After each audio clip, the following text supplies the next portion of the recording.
Okay चलिए फिर अब मार्केट पर आते हैं। काफ़ी ख़राब दिन मार्केट के लिए और इनफैक्ट आज ऐसा दिन जहां अक्रॉस द बोर्ड सेलिंग है। ऐसा कोई पॉकेट नहीं है जहां आज मार्केट ने आपको छोड़ा हो एक्सेप्ट आईटी को अगर छोड़ दें तो उसके अलावा बाकी सारे के सारे मार्केट में अक्रॉस द बोर्ड सेलिंग है। निफ्टी देखिए इस समय करीब करीब 214 पॉइंट नीचे और साइड में आईटी इंडेक्स रखिए।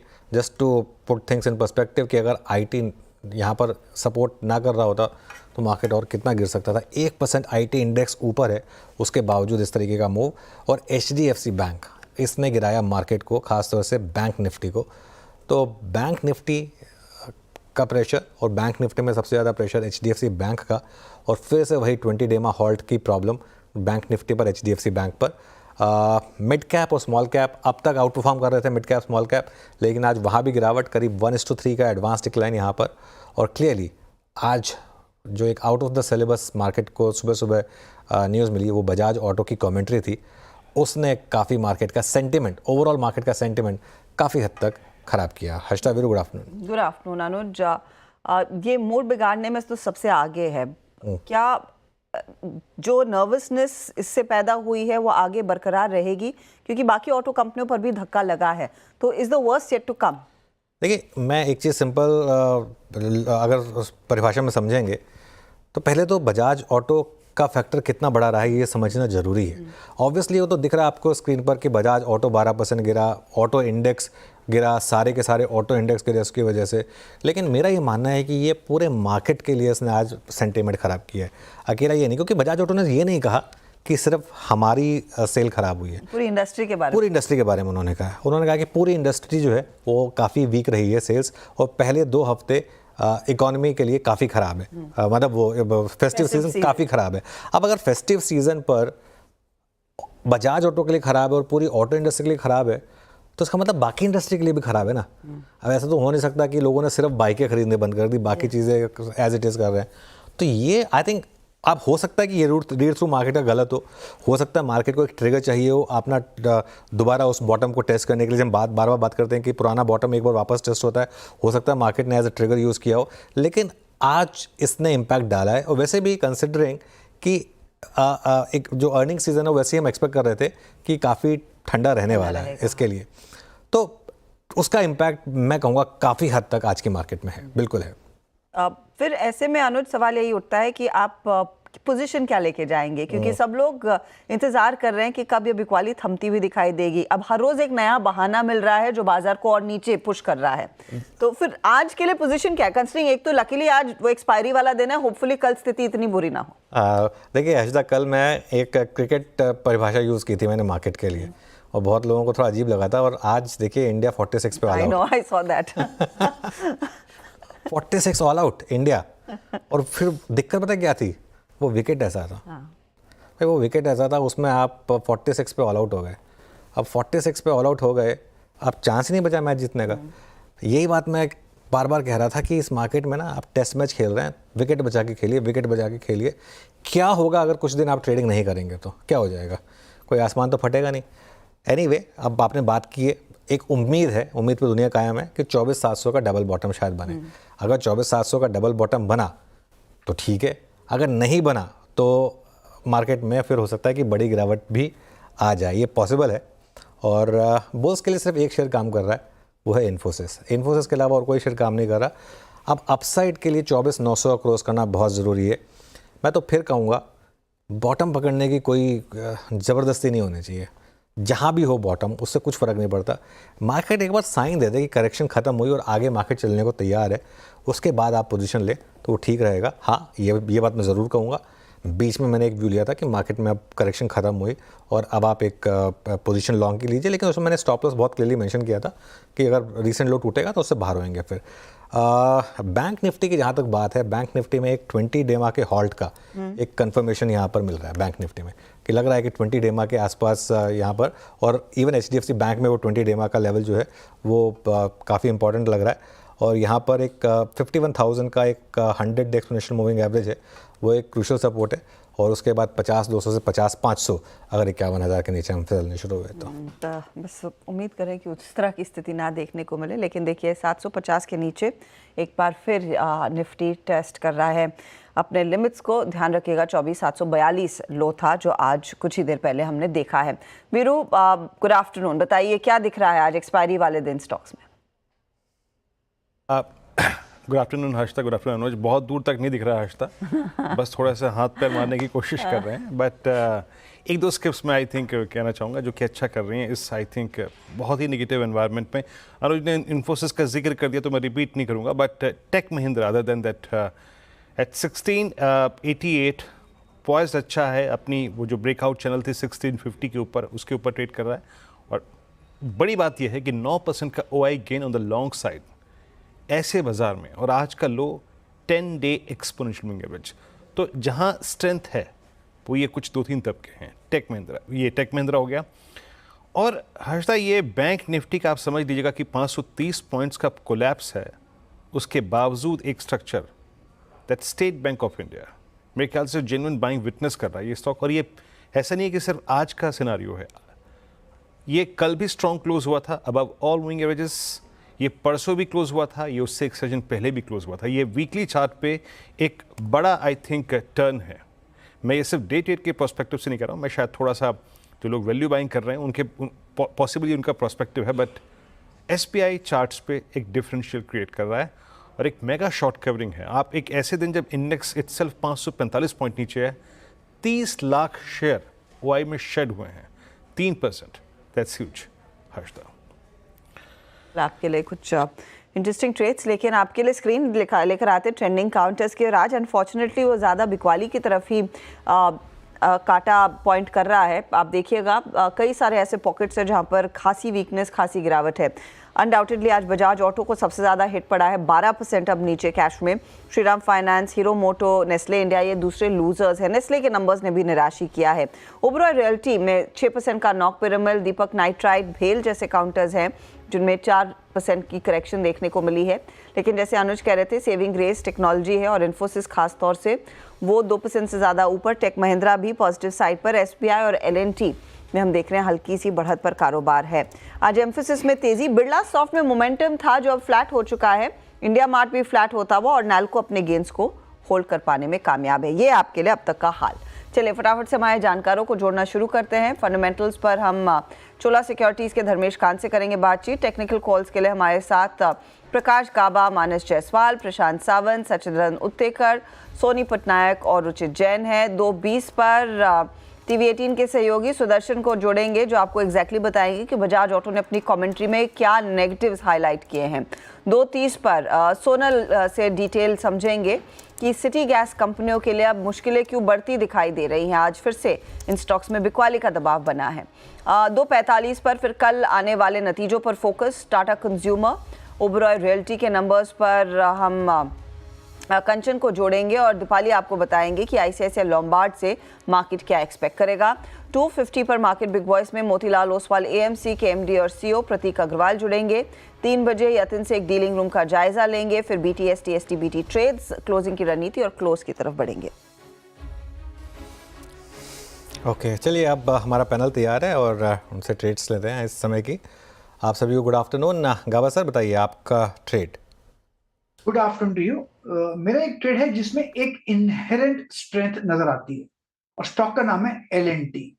करीब 4 दिन से हम देख रहे हैं कि नीचे आ रहा है, फिर एक बाउंस बैक मिल रहा है। यहाँ पर एक इनहेरेंट स्ट्रेंथ है। ट्रेड कर रहा है 3568 पर।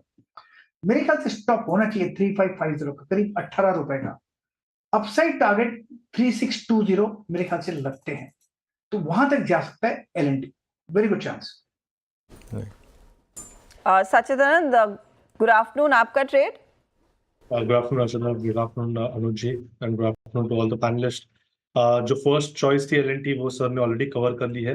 तो यहाँ पर मैं एक शॉर्ट कॉल हाईलाइट करना चाहूँगा। श्रीराम फाइनेंस में भी एक ब्रेकडाउन हुआ है एंड जिस तरीके से पोजीशंस है, मुझे लग रहा है 3300 के आसपास जो लेवल ब्रेक हुई है वो एक नियर टर्म रेजिस्टेंस करके एक्ट होगा। And on the lower side मुझे लग रहा है थोड़ी सी और एक्सटेंशन आ सकती है, लगभग अराउंड 3185 के लक्ष्य के लिए यहाँ पर फ्रेश शॉर्ट पोजीशंस ऐड करने की सलाह होगी। स्टॉप लॉस आपको लगभग अराउंड 33-35 के आसपास लगाना है एंड फ्रेश शॉर्ट्स ऐड करने हैं श्रीराम फाइनेंस के फ्यूचर्स में 3185 के टारगेट के लिए। ओके, श्रीराम फ्यूचर्स, ये आपके स्क्रीन पे जो है अक्टूबर फ्यूचर्स ट्रेड कर रहे हैं एट 3274। एक सेकंड, मैं यहाँ पे 3274 पे फ्यूचर्स हैं, याद रखिएगा। मानस, गुड आफ्टरनून, आपका trade. Good afternoon Virendra ji. तो देखिए एलआईसी हाउसिंग के चार्ट्स वीक लग रहे हैं। यहाँ पर एक पुल बैक देखने को मिला था, लेकिन स्टॉक 10 डे मूविंग एवरेज के ऊपर सस्टेन नहीं हो पाया और रैली जो सेलिंग प्रेशर है वो रिज्यूम हुआ है। मेरे ख्याल से इस बार स्टॉक पिछले लो को भी ब्रीच करेगा। तो एलआईसी हाउसिंग के फ्यूचर में बिकवाली करने की राय रहेगी। 615 के भाव चल रहे हैं, 626 626 का आपको स्टॉप लॉस लगाना है और 595 595 के टारगेट सेट करने हैं एलआईसी हाउसिंग के फ्यूचर में। अगर 610 का पुट ऑप्शन ले सकते हैं, 12 साढ़े 12 रुपए के आसपास 610 का पुट ऑप्शन ट्रेड कर रहा है, वहां पर आप खरीदारी करिए, 8 रुपए का स्टॉप लॉस लगाइए और 20 रुपए के टारगेट सेट करिए। ओके, अब चलते हैं रुचित के पास। रुचित, आफ्टरनून, बताइए आपकी ट्रेड क्या रहेगी? जी, very good afternoon to everyone. Short side का ही ट्रेड है क्योंकि मार्केट्स का मोमेंटम क्लियरली दिख रहा है कि थोड़ा और वीक है और specially Nifty mid cap index में आज एक लोअर टॉप बना के वापस से रिवर्सल हुआ है। तो आई थिंक मिड कैप थोड़ा अंडर परफॉर्मेंस हम और कंटिन्यू होते हुए देख सकते हैं। MNM finance within this space short करने की सलाह है। सो आइडियली यही है कि जहाँ पे वीकनेस रिसेंट पुलबैक मूव में थी वहां पे वीकनेस और बढ़ सकती है और जो पिछले 3-4 ट्रेडिंग सेशन में एक पुलबैक मूव हमने देखा था ब्रॉडर मार्केट्स में, उसमें एमएनएम फाइनेंस में बिल्कुल स्ट्रेंथ नहीं दिखाई थी। सो आई थिंक यहाँ पे करेक्शन और एक्सटेंड होना चाहिए। 291 के स्टॉप लॉस से शॉर्ट पोजीशंस बना सकते हैं 265 के अराउंड के टारगेट्स के लिए। ओके, तो एमएनएम फाइनेंस में एक सेल का ट्रेड यहाँ पर आपके लिए साफ बन रहा है। सोनी, गुड आफ्टरनून, बताइए आप क्या ट्रेड लेंगी? जी, गुड आफ्टरनून एवरीवन। मेरा यहाँ पे बाय रिकमेंडेशन रहेगा इंडिया मार्ट पे। इंडिया मार्ट फ्यूचर्स पे आज हम देख सकते हैं करीबन 9% फ्रेश लॉन्ग्स ऐड हो रहे हैं और अपने 20 EMA के सपोर्ट को आज टेस्ट करके वहां से दोबारा डे हाई की तरफ आ रहा है। सो मुझे लगता है यहाँ पे काफी स्ट्रॉन्ग सपोर्ट है 3000 का। सो स्टॉप लॉस लगाइए 2990। टारगेट यहाँ पे रहेगा 3160 का पहला लक्ष्य है, दूसरा टारगेट रहेगा 3200 का।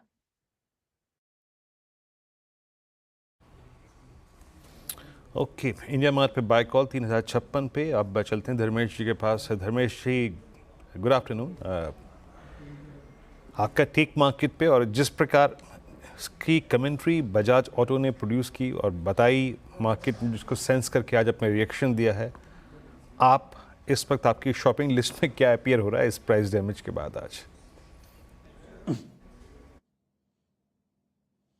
गुड आफ्टरनून वीरेंद्र, सारे पैनलिस्ट और एंकर्स एंड दर्शकों को भी।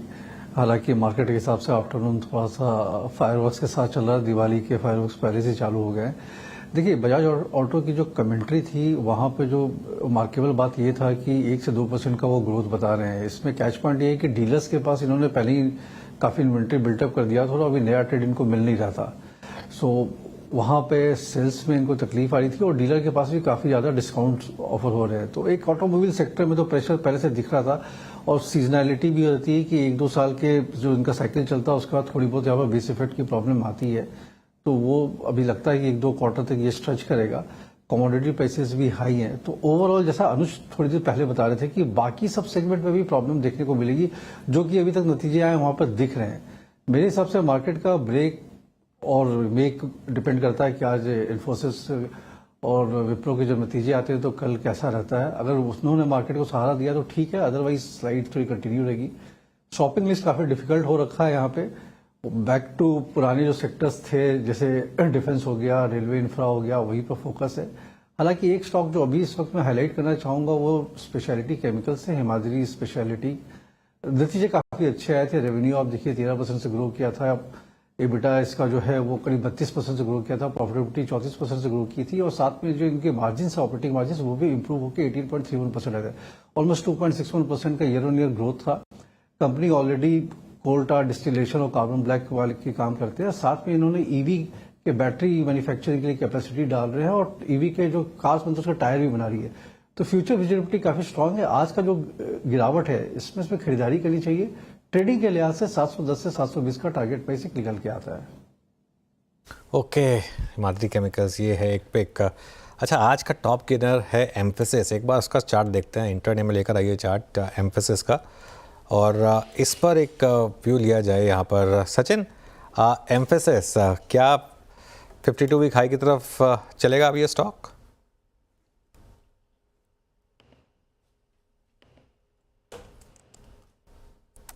सचिन, आपसे सवाल पूछा मैंने एम्फेसिस पर। अनुज जी, कुछ सॉफ्टवेयर में टेक्निकल इश्यूज है, I am just trying to fix it. Okay, कोई नहीं, आप फिक्स करिए। मैं मानस से भी ले लेता हूँ। मानस, एक बार जरा एम्फेसिस का चार्ट देखिए। देखिए चार्ट तो बेहतरीन है, इसमें कोई डाउट नहीं है, क्योंकि स्टॉक करेक्ट हुआ था, 100 मूविंग एवरेज के आसपास बेस बनाया, कंसोलिडेशन दिखाया और आज फाइनली एक फ्रेश ब्रेकआउट देखने को मिला है। मेरे ख्याल से आज के ब्रेकआउट के हिसाब से अगर देखें तो इस बार शायद जो पिछला जो स्विंग हाई था मेरे ख्याल से 3185 के आसपास, उसको तो टेस्ट करेगा करेगा एम्फेसिस, लेकिन उसको ब्रेक करने की संभावनाएं बहुत ज्यादा है।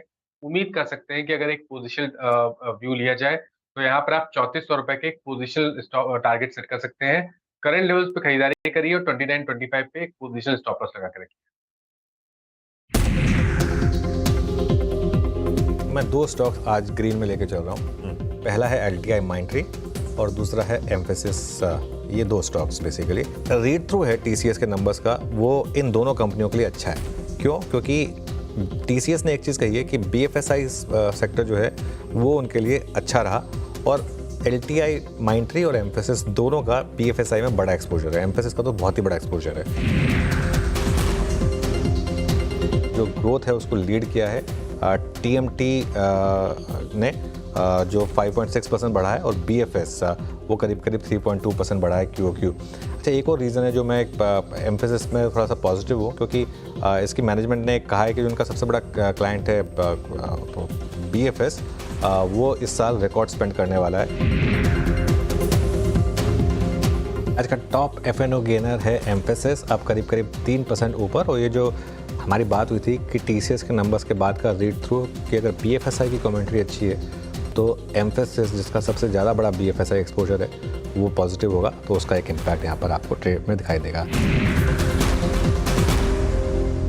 ओके, तो देखिए मार्केट में अगर आप थोड़ा सोच समझ कर काम करें तो पैसा बन सकता है। तो TCS के नंबर्स के बाद एक क्लियर कट रीड थ्रू था, तब एम्फेसिस 2800 पर था, कि ये एम्फेसिस के लिए बड़ा पॉजिटिव होगा, क्योंकि इनका सबसे बड़ा क्लाइंट BFSI स्पेस है। वो ऑलरेडी कह चुका था कि ये साल रिकॉर्ड स्पेंडिंग वो करने वाला है। इस वजह से तो ये खैर मुझे हैरानी नहीं हुई इस तरीके का मूव आया।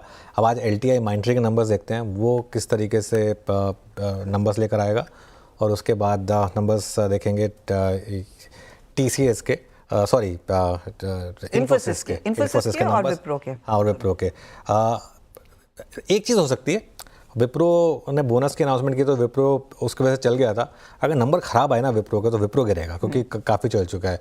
इन्फोसिस के नंबर्स अगर अच्छे आए हर्षता, अगर इन्फोसिस ने नंबर्स में बीट किया और अपनी गाइडेंस बढ़ाई, रेवेन्यू की गाइडेंस और मार्जिन की गाइडेंस अगर दोनों बढ़ाई, अगर ये कॉम्बिनेशन आ गया तीन चीज़ों का, तो मुझे हैरानी नहीं होगी कि अगर आपको स्क्रीन पर 2040-2050 भी दिख जाए इन्फोसिस पर। जी हाँ, बहुत लोग कहेंगे क्या भाव में ऑलरेडी ये है, 52 वीक हाई के आसपास है स्टॉक। देखिए इन्फोसिस में अभी भी वो वाव और शॉक फैक्टर है। अभी भी इन्फोसिस में वो इंस्टीट्यूशनल जो FI ओनरशिप थी वो कहाँ की कहाँ आ गई। तो ये एक ऐसा स्टॉक है जो अगर इस बार अच्छे नंबर्स लेकर आया, गैप के बाद भी लोग लेंगे। तो और एक ऐसा स्टॉक है जो नॉर्मली नंबर्स के बाद री रेट या डी रेट होता रहता है, 3 महीने तक वो मूव चलता है। तो इसके लिए 1991 अगर नंबर्स अच्छा है तो मुझे लग रहा है इसको क्रॉस करेगा। 2040-2050 ये लेवल्स भी शायद दिखा दे। Fingers cross. ध्यान रखिएगा इस समय का जो गाइडेंस है इस साल के लिए वो 3 से 4% है, और मार्केट अनुमान ये लगाकर चल रहा है कि ये अगर एक्सपैंड करेंगे तो 4 से 5% की तरफ जा सकते हैं। होपफुली अगर वो हो जाता है तो सोने पे सुहागा होगा। धर्मेश, आप क्या बैंक करेंगे कि IT थोड़ी सी सिचुएशन को और संभालने का काम कर सकता है अगर इन्फी एज पर एक्सपेक्टेशंस डिलीवर करता है? बिल्कुल, अनुज जी ने तीनों पॉइंट जो हाईलाइट किए हैं तीनों ही क्रिटिकल रहेंगे। खाली एक चीज मैं हाईलाइट करना चाहूंगा इन्फोसिस के साथ कि इसके जो टॉप मैनेजमेंट है वो अभी तक पूरी तरह स्टेबल नहीं हो पाई। अभी भी बहुत सारे एग्जिट्स देखने को मिल रहे हैं। टेक महिंद्रा ने बहुत सारे इनके टॉप सीनियर मैनेजमेंट को हायर किया है। तो एक वो स्टेबिलिटी भी बहुत जरूरी होती है बिजनेस को स्टेबल वे में आगे ले जाने में। बट यस हर्षिता, अगर ये 3 कंपनी इन्फोसिस, विप्रो, LTIM ठीक ठाक नंबर भी दे दें और सकारात्मक व्यू दे दें आगे के गाइडेंस का, तो कल से मार्केट संभल जाना चाहिए। I think pre Diwali rally की शुरुआत हो जानी चाहिए, ऐसा लग तो रहा है। क्या कि प्राइस डैमेज बहुत हो रखा है। इंडेक्स देखिए अभी भी 5-5.5% ही गिरा है, बट स्टॉक्स में बहुत सारे स्टॉक हैं जो 20 से 25% ऑलरेडी करेक्ट हो रखे हैं, तो वैल्यू बाइंग की अपॉर्चुनिटी तो जरूर बन रही है। ओके, वैल्यू बाइंग की अपॉर्चुनिटी ज़रूर बन रही है मार्केट में। अच्छा, एक स्टॉक ज़रा लेकर आइए IRCTC का। देखिए, मैं वो सब चीज़ें नहीं कहूँगा जो ऑलरेडी आपको बहुत लोग बता चुके हैं। मुझे बस थोड़ा सा कई बार हंसी आती है जब इस तरीके के एनालिसिस होते हैं और लोगों को फंसाने की कोशिश की जाती है। अगर हो भी गया मान लीजिए वो 120 दिन का 60 दिन, तो ऐसा तो है नहीं कि किसी और के थ्रू आप बुक कर रहे हैं। एक बार के लिए इम्पैक्ट आएगा, ठीक है, उसके बाद टिकट तो आप IRCTC से ही बुक करेंगे ना, और कोई ऑप्शन नहीं है, कोई ऑप्शन तो है नहीं। और जिसको जितना ट्रैवल करना है उतना ट्रैवल करेगा। ट्रेनें उसके बाद भी फुल जाएंगी, तत्काल टिकट में उसके बाद भी टिकट उसी तरीके से बुक होगी। तो ऐसा तो है नहीं। हाँ, क्या है ना, ज़बरदस्ती अब इसमें लोग फंसते हैं। अब इसमें पता है कौन फंसेगा? इसमें वो लोग फंसेंगे जिन्होंने पिछले 5 मिनट में शॉर्ट करा है, वो लोग फंसेंगे इसमें। और मुझे हैरानी नहीं होगी अगर, वैसे खैर ये स्टॉक काफ़ी वीक है, मुझे हैरानी नहीं होगी अगर ये आखिरी के 1 घंटे में रिकवरी दिखानी शुरू कर दे या फिर कल परसों रिकवर हो जाए और उसके बाद कोई इसको रिविजिट नहीं करेगा कि क्या हुआ। लेकिन ये मतलब मुझे काफ़ी मतलब बहुत ज़्यादा हास्यास्पद लगता है जिस तरीके के मतलब एनालिसिस होते हैं कि बस 60 दिन हो जाएगा, इसके लिए अभी इसके लिए बहुत नेगेटिव होगा। और वैसे भी आजकल ना मार्केट में हजता थोड़ा सा बुल मार्केट का भी एक इम्पैक्ट है। काफ़ी मतलब रिटेल को ना फंसाने के काम होते हैं। मैं तो इनफैक्ट सोच रहा हूँ एक इसके ऊपर एक सीरीज़ निकालूंगा। 1-2 एग्जांपल देता हूँ मैं आपको। एक स्टॉक है अशोका बिल्डकॉन। एक बार उसका चार्ट लेकर आइए, उसका आज का चार्ट देखते हैं एक बार जरा अशोका बिल्डकॉन का। ये इसका आज का चार्ट है। अब इसका एक बार मुझे लेकर आइए 1 हफ्ते का चार्ट। इसका 1 हफ्ते का चार्ट लेकर आइए ज़रा, और उसमें आपको परसों का वो दिन मिलेगा जिसमें ऑलरेडी चला हुआ स्टॉक रिकमेंड होता है 271 272 का हाई, और वहीं से फिर बस वो गिरना शुरू हो जाता है। उसी दिन पहले 5 मिनट में टॉप लगता है उसका। उसके बाद से देखिए आप किस तरीके के वॉल्यूम्स यहाँ पर स्टॉक में आते हैं, इस तरीके के मूव आते हैं। एक और एग्जांपल दूँ आपको, आज का एक शेयर इंडिया का चार्ट लेकर आइए इंट्राडे में, और अगर वॉल्यूम के साथ वो चार्ट हो ना तो वो वॉल्यूम के साथ लेकर आइए वाला चार्ट, और उसमें देखिए आप क्या हुआ है। क्या वो चार्ट ज़रा एक बार दिखाइए मुझे, शेयर इंडिया का इंट्राडे का चार्ट, और उसमें पहले 5 मिनट के वॉल्यूम देखिए आप, और उसके बाद पूरे दिन के वॉल्यूम देखिए। करीब 2.5 लाख शेयर्स ट्रेड हुए हैं पहले 5 मिनट में। ये देखिए, ये इसमें अगर वॉल्यूम का चार्ट है, पहले 5 मिनट में 2.5 लाख शेयर ट्रेड हो गए 5 मिनट में, और वहीं उसका हाई बना है बिल्कुल, और वहाँ से 13 रुपये स्टॉक स्लिप हो गया। और ये ना मतलब कुछ करने की भी ज़रूरत नहीं, स्क्रीन पे दिखाई देता है। ऐसा ही चार्ट अशोका बिल्डकॉन का था 3 दिन पहले का। ऐसे आपको 70 चार्ट रोज़ मिल जाएंगे जिसमें मतलब रिटेल को फंसाने का काम हो रहा है। मैं किसी एक पर्टिकुलर कंपनी के अगेंस्ट नहीं बोल रहा हूँ, लेकिन जो स्क्रीन पर फंसाने का काम हो रहा है मैं उसकी बात कर रहा हूँ बेसिकली। तो थोड़ा सा सावधान चौकन्ना रहने की ज़रूरत है। लेकिन अब बात करते हैं बजाज ऑटो की, जहाँ पर वो बड़ा झटका लगा है। आपकी स्क्रीन पर वो सुबह से ही स्टॉक दबाव में है और अब 12% के नुकसान पर ट्रेड करता हुआ दिखाई दिया। नंबर्स आए और नंबर्स के बाद कुछ कमेंट्री भी आई है। सुदर्शन हमारे साथ अब स्टूडियो में जुड़ गए हैं। सुदर्शन, नंबर्स तो ओके थे, लेकिन वो कमेंट्री में ऐसा क्या कहा गया है कि इसने पूरे मार्केट को नीचे खींचा है? देखिए, सिर्फ बजाज ऑटो ने, अगर जो आप ऑटो सेक्टर के सारी कंपनीज़ को देखेंगे तो सारी कंपनीज़ आज दबाव में है, और ऑलमोस्ट सारे कॉन्स्टिट्यूएंट जो निफ्टी ऑटो इंडेक्स के हैं सब आज अंडर प्रेशर में हैं। बजाज ऑटो ने कल अपने दूसरी तिमाही के रिजल्ट नतीजे रिलीज़ की थी।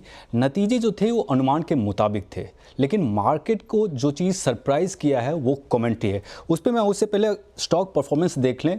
ऑटो इंडेक्स जो कि 27 सितंबर को रिकॉर्ड हाई हिट किया था, वहाँ से 10% नीचे है। और अगर जो इसके सारे कंपनीज़ को देखेंगे तो इस वीक 15% तक का फॉल गिरावट देखने को मिला है, और इस महीने ऑलमोस्ट 18% गिरावट देखने को मिला है।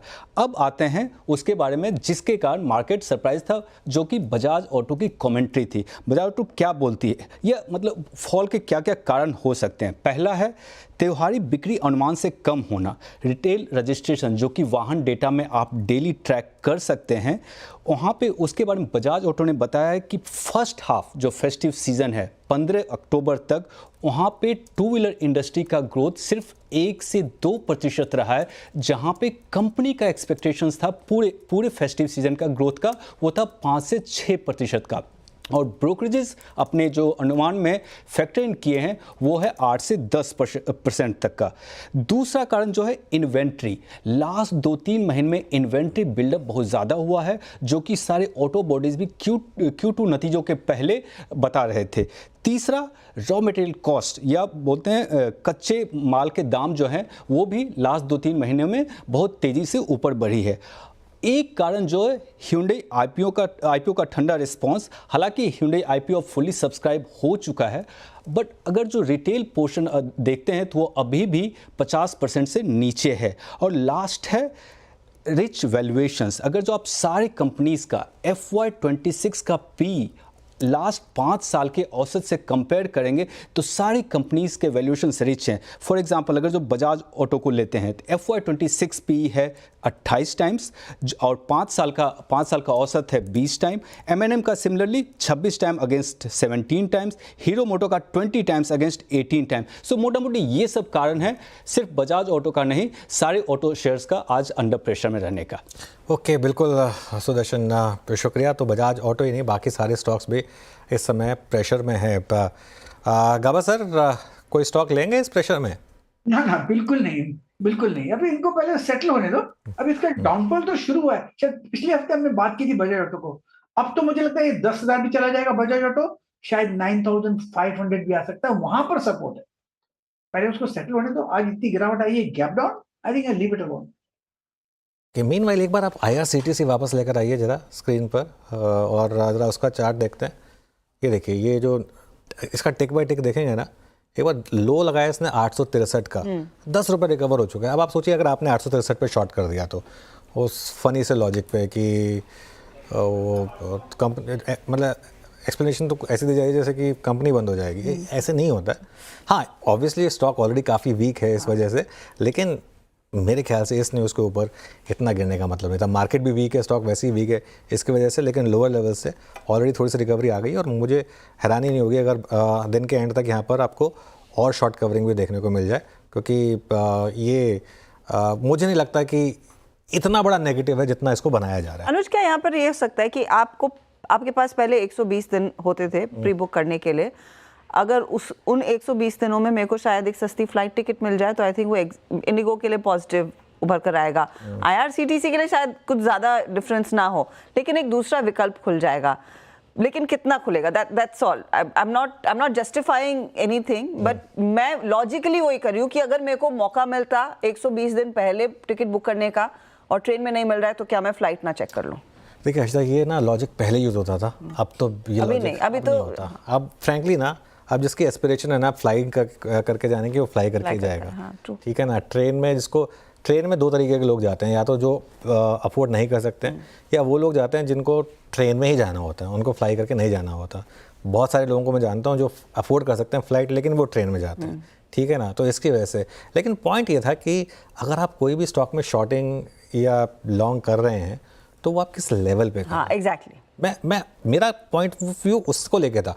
हो सकता है कि न्यूज़ वाकई में ख़राब हो और हो सकता है कि स्टॉक आगे जाके हो गिर जाए, लेकिन एक पर्टिकुलर लेवल पे अगर रिटेल शॉर्ट कर रहा है, वैसे भी शॉर्टिंग ये सब करना प्रोफेशनल ट्रेडर्स का गेम है, रिटेल को करना भी नहीं चाहिए वो सब। अगर आप वो कर रहे हैं तो उसमें फंसने का रिस्क है। मेरा सारा पॉइंट ये था कि कई बार ऐसा होता है कि मैं अच्छे नंबर्स पे भी कहता हूँ कि गैप अप पे मत लीजिए, ख़राब नंबर पे भी मैं कहता हूँ कि गैप अप पे मत बेचिए। ठीक है ना, गैप डाउन पे मत बेचिए। वो मेन रीज़न होता है, क्योंकि वहाँ पर आपको रिस्क होता है फंसने का। अगर न्यूज़ ख़राब है तो इवेंचुअली स्टॉक गिरेगा, लेकिन किस लेवल पे गिरेगा इसको जानना और इसको समझना बहुत ज़्यादा ज़रूरी है। और वो रेलेवेंट है आज के लिए, क्योंकि वो स्टॉक अब धीरे धीरे करके नियरली 880 पर आ चुका है। Exactly. तो 863 पर अगर आपने शॉर्ट किया तो थोड़ा सा स्क्वीज वहाँ पर डेफिनेटली बन गया है। चलिए दूसरे ट्रेड्स आपकी स्क्रीन पर लाना शुरू करते हैं, जहाँ पर थोड़ा बहुत एक्शन दिख रहा है। तेजी के आइडियाज बहुत ही लिमिटेड है, लेकिन मेटल्स को एक बार रिविजिट कर लेते हैं, क्योंकि वहां पर एक अपॉर्चुनिटी लोगों ने नैल्को, हिंडाल्को जैसे ट्रेड्स में देखी। अल्कोआ के नंबर्स के बाद दरअसल वो क्यों आता हुआ दिखाई दिया था, क्योंकि उनकी कमेंट्री काफ़ी डिसेंट थी एल्यूमिनियम डिमांड को लेकर। तो नैल्को की नहीं बात करेंगे क्योंकि वो बैन में है, लेकिन हिंडाल्को के जरिए क्या ये एक प्ले साबित हो सकता है? रुचित, कोई अपॉर्चुनिटी है क्या इस स्टॉक में? I think overall metal space में देखें तो एक रिलेटिव आउट परफॉर्मर हिंडाल्को जरूर रहा है, और पिछले कुछ समय में जो भी करेक्शन जो मेटल स्पेस में आए, तो हिंडाल्को में मोर एक टाइम वाइज करेक्शन रहा है rather than price wise correction. So I think यहाँ पे डाउन साइड तो काफी लिमिटेड लग रहा है। 720 का काफी स्ट्रॉन्ग सपोर्ट है, वो अगर इंटैक्ट रखता है तो पॉसिबल है हम फिर से स्टॉक में एक 765 तक का मूव देख सकते हैं। तो करंट लेवल्स पे या थोड़े से डिप पे अगर 730 के आसपास मिलता है तो वहां पे रिस्क रिवॉर्ड रेशियो फेवरेबल बनेगा, जहाँ पे 715 के नीचे स्टॉप लॉस रखे खरीदारी स्टॉक में करनी चाहिए। चलिए अब एक काम करते हैं, गैस स्टॉक्स की बात करते हैं। आईजीएल, एमजीएल, गुजरात गैस के शेयरों पर आज दबाव है। दरअसल सिटी गैस डिस्ट्रीब्यूशन कंपनियों के लिए एपीएम गैस आवंटन घट गया है। सीएनबीसी टीवी 18 को मिली एक्सक्लूसिव जानकारी के मुताबिक एडमिनिस्ट्रेटिव प्राइस मैकेनिज्म के तहत गैस आवंटन 72% से घटकर 50% हुआ है। इस खबर का क्या इम्पैक्ट है इन कंपनियों पर, ये जानते हैं सोनल भोत्रा से। जी बिल्कुल, सिटी गैस कंपनीज फोकस में है, क्योंकि याद रखिए एपीएम गैस एलोकेशन जो है, जो domestic gas allocation city gas sector को है, वो कम कर दिया गया है। ये हमें सूत्रों से पता चल रहा है। अभी ये 50% तक कम कर दिया गया है। जो पहला इनको एलोकेशन मिल रहा था वो अराउंड 70% था। अब इसका मतलब ये है कि जो बचा हुआ सोर्सिंग है उन्हें इंपोर्ट के द्वारा करना पड़ेगा। और याद रखिए इंपोर्ट गैस प्राइसिंग बहुत ज़्यादा है डोमेस्टिक गैस प्राइसिंग से। ये 16 अक्टूबर से लागू किया गया है, और गेल ने इन सिटी गैस डिस्ट्रीब्यूशन कंपनीज़ को एक लेटर में कहा गया है कि हम आपका एलोकेशन कम कर रहे हैं। गवर्नमेंट की ओर से ये ऑर्डर आया है, जबकि प्राइवेट प्लेयर्स जाके गवर्नमेंट से बात करके आए हैं कि ये एलोकेशन बहुत कम है। इसके लिए उन्होंने रिक्वेस्ट किया है गवर्नमेंट को कि एलोकेशन बढ़ाया जाए इस लेवल से।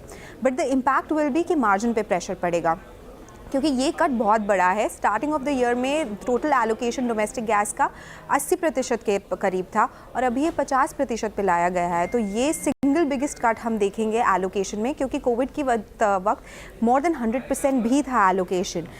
इसका मतलब ये है कि मार्जिन्स पे हिट आएगा। 1.1 से 2.3 रुपीज़ पर एससीएम का हिट हो सकता है इस 20% कट के द्वारा, अगर प्राइसेस नहीं बढ़ाए गए तो। और प्राइसेस कितने बढ़ाने पड़ेंगे ताकि मार्जिन्स इक्वल लेवल पे रहे? 5 से 6 रुपीज़ पर KG on CNG. This is something that the companies need to do. अब एनालिस्ट ये कह रहे हैं कि बहुत सारे असेंबली इलेक्शंस आ रहे हैं, इस वजह से हो सकता है सिटी गैस डिस्ट्रीब्यूशन कंपनीज आगे जाके प्राइसेस ना बढ़ा पाए। अगर वो प्राइसेस नहीं बढ़ाएंगे तो इनके मार्जिन्स में दबाव आएगा Q3 में, और इस वजह से ये स्टॉक्स प्रेशर में है। लास्ट एक वीक में हमने देखा है कि गुजरात गैस, आईजीएल और एमजीएल 5 से 6% नीचे गिर चुके हैं। इसके लिए स्टॉक्स फोकस में है। ओके, तो ये इस समय स्टॉक्स प्रेशर में। धर्मेश जी, कोई व्यू आपका इस समय सिटी गैस स्टॉक्स पर? देखिए अनुज जी, ये जो मूव हुआ है इसमें थोड़ा अनसर्टेनिटी तो जरूर आ गया है, कि डिपेंड करता है गैस प्राइसिंग पे। बट प्योर मैथमेटिक्स मैंने इस पे किया नहीं है, इसलिए इस वक्त वैल्यूएशन के हिसाब से कितना ये आने वाले 1, 2, 3 साल के हिसाब से यहाँ पर बाइंग बनती है, उस पर कमेंट करना डिफिकल्ट रहेगा। But overall city gas distribution जितनी भी कंपनियां, स्पेशली एमजीएल जो है वो काफ़ी अट्रैक्टिव है। मतलब ये थोड़ा डिस्काउंट पे चलती है वैल्यूएशन का मल्टीपल्स पे। But right now I can't comment, because मैंने कैलकुलेशन पूरी तरीके से किया नहीं है अभी। ओके, आईजीएल, एमजीएल आपकी स्क्रीन पे इस वक्त। हालांकि डे लो से सब्सटेंशियल रिकवरी है दोनों ही स्टॉक्स में। मीनवाइल आप जो अगर निफ्टी में डे लो से करीब करीब 30 पॉइंट की रिकवरी देख रहे हैं, देखिए मैं उस रिकवरी की बात नहीं कर रहा हूँ, बट स्पॉन्सर कौन कर रहा है उसको, Nifty IT again.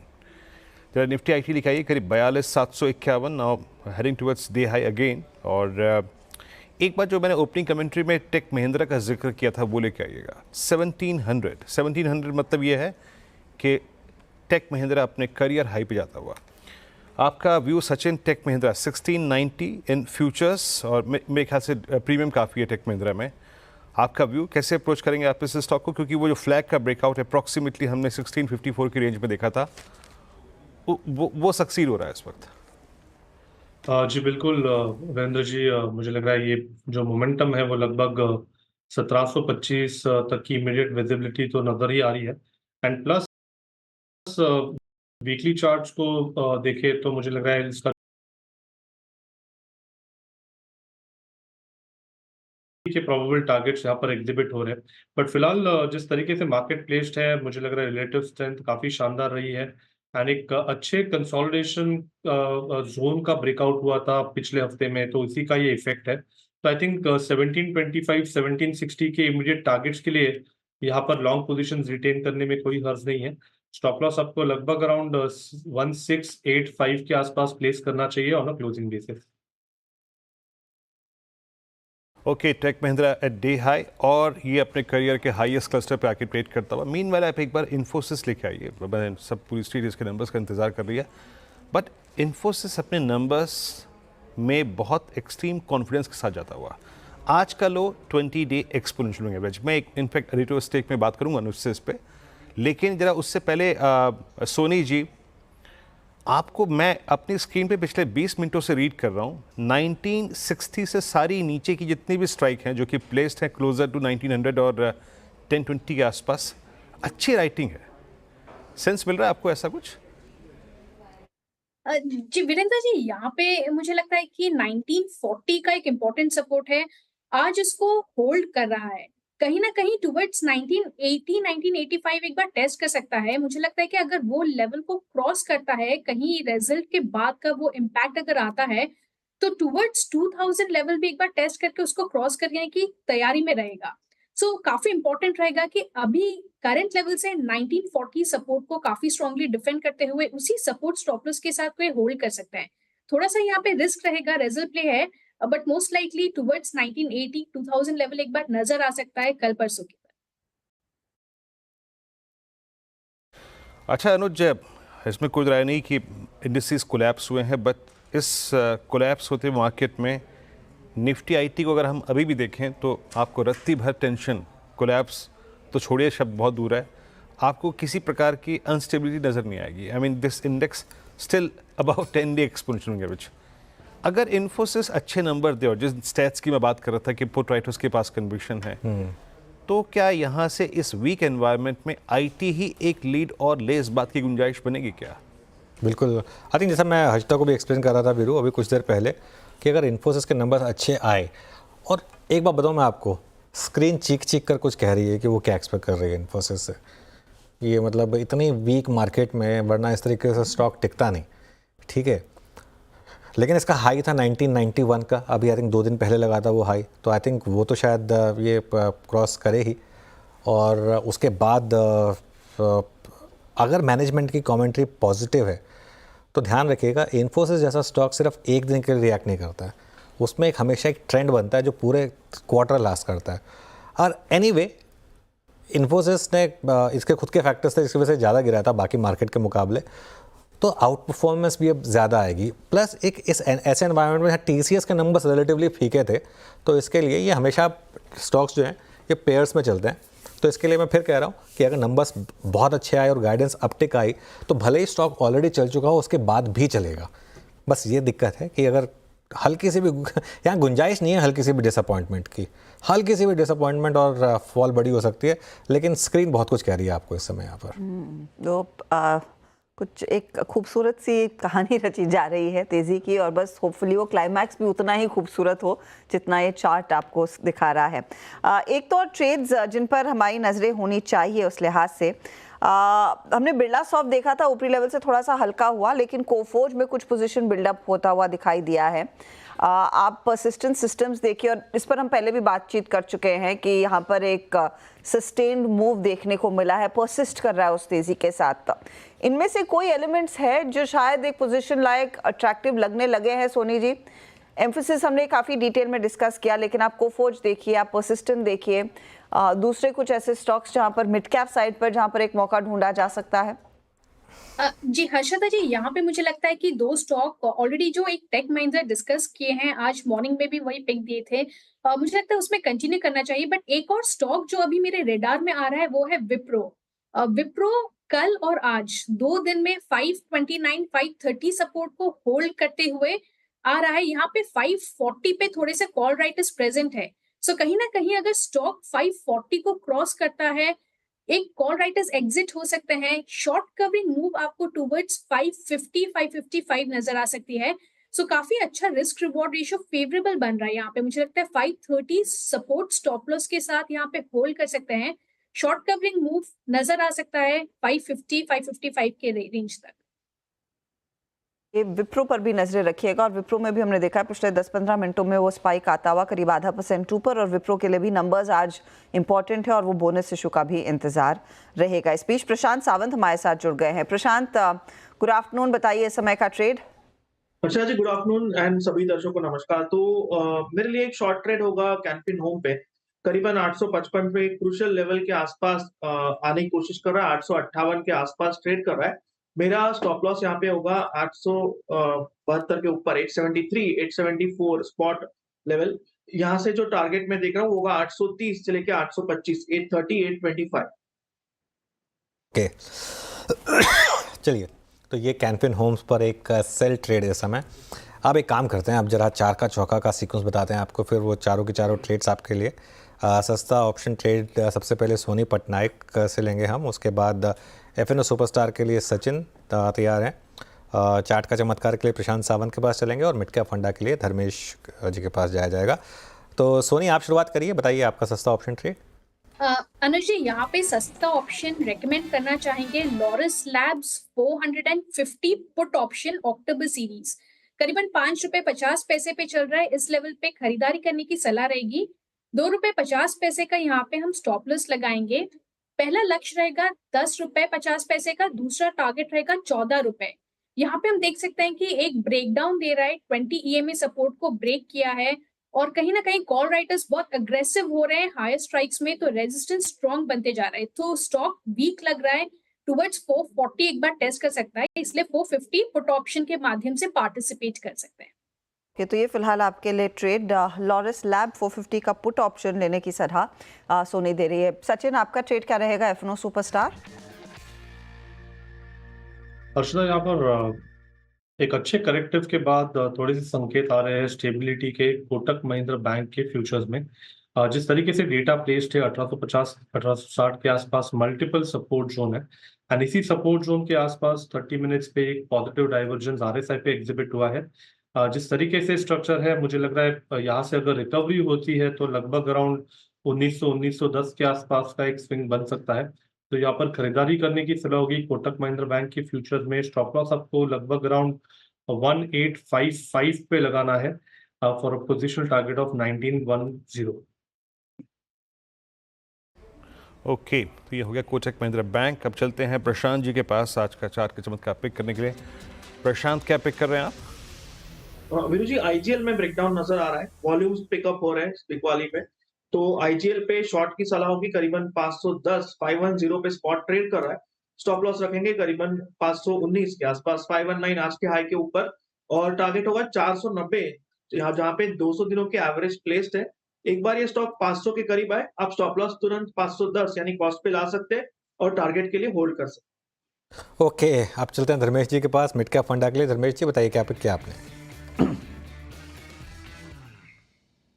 Anuj ji, railway infra से इरकॉन इंटरनेशनल पर बाई करने की सलाह रहेगी। स्टॉक प्राइस काफ़ी अच्छा करेक्ट हो रखा है, ऑलमोस्ट 35-40% टॉप से इसके करेक्शन के बाद स्टेबिलिटी के साथ थोड़ी सी बाइंग वापस दिख रही है। फंडामेंटल्स की बात करें तो कंपनी काफ़ी स्ट्रॉन्ग फंडामेंटल्स पर बैठी हुई है। अराउंड इसका 20 times P multiple 1 year forward पर ये ट्रेड कर रही है। 17-18 का इसका return on equity ratio, margin stable है, और इनका डाइवर्सिफिकेशन भी अच्छा चल रहा है। पहले सिर्फ रेलवे इंफ्रा से 95% ऑफ द रेवेन्यू आता था, आने वाले दिनों में ये घट के 80% के आसपास आ जाएगा। 20% का जो इनका दूसरा एरिया है वो एक हाईवे इंफ्रा की तरफ से मिल रहा है, और फिर ये एक सोलर पावर प्लांट भी बैठा रही है। कैश रिच कंपनी है, कैश फ्लो भी काफी स्ट्रांग है। मुझे लगता है अगर आप 2 या 3 साल टाइम देने को उसमें तैयार है तो यहाँ से डेवलप तो डेफिनेटली है, और मौजूदा माहौल में ये काफी स्टेबल और एक अच्छा वैल्यू बाइंग अपॉर्चुनिटी के रूप में निकल के आता है। हम लोगों ने इसे दिवाली पिक्स में भी इंक्लूड किया है। सो इरकॉन इंटरनेशनल पर बाई करने की सलाह रहेगी। ओके, तो इरकॉन इंटरनेशनल में एक मौका तेजी का। चले, सारे ट्रेड्स में आपको जोड़कर दे रही हूँ। लॉरस लैब के साथ शुरुआत हुई थी, 450 का पुट सुझाया है, ₹6.20 पर है।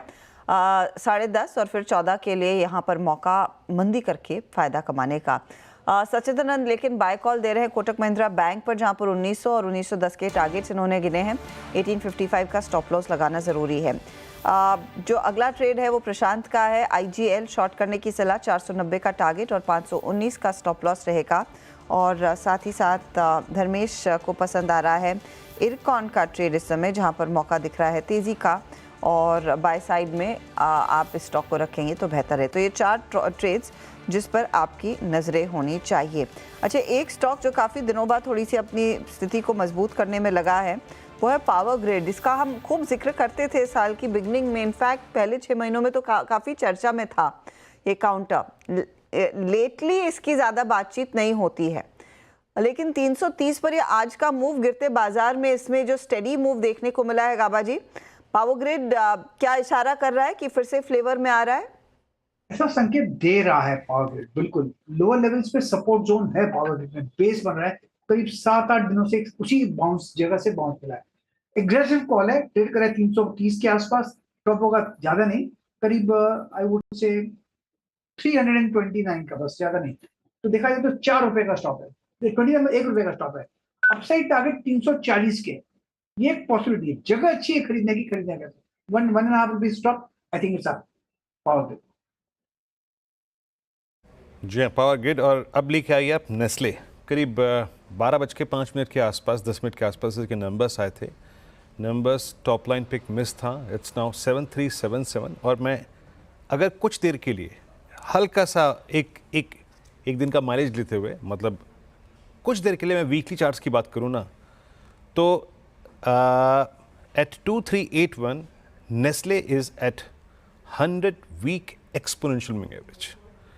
मीन्स अगर इवन इन कोविड टाइम्स जो फॉल आया था उसमें भी नेस्ले जो था वो अपने 100 वीक एक्सपोनेंशियल मूविंग एवरेज पर नहीं गया था। तो इतना आई थिंक नंबर्स पे स्ट्रॉन्ग रिएक्शन है।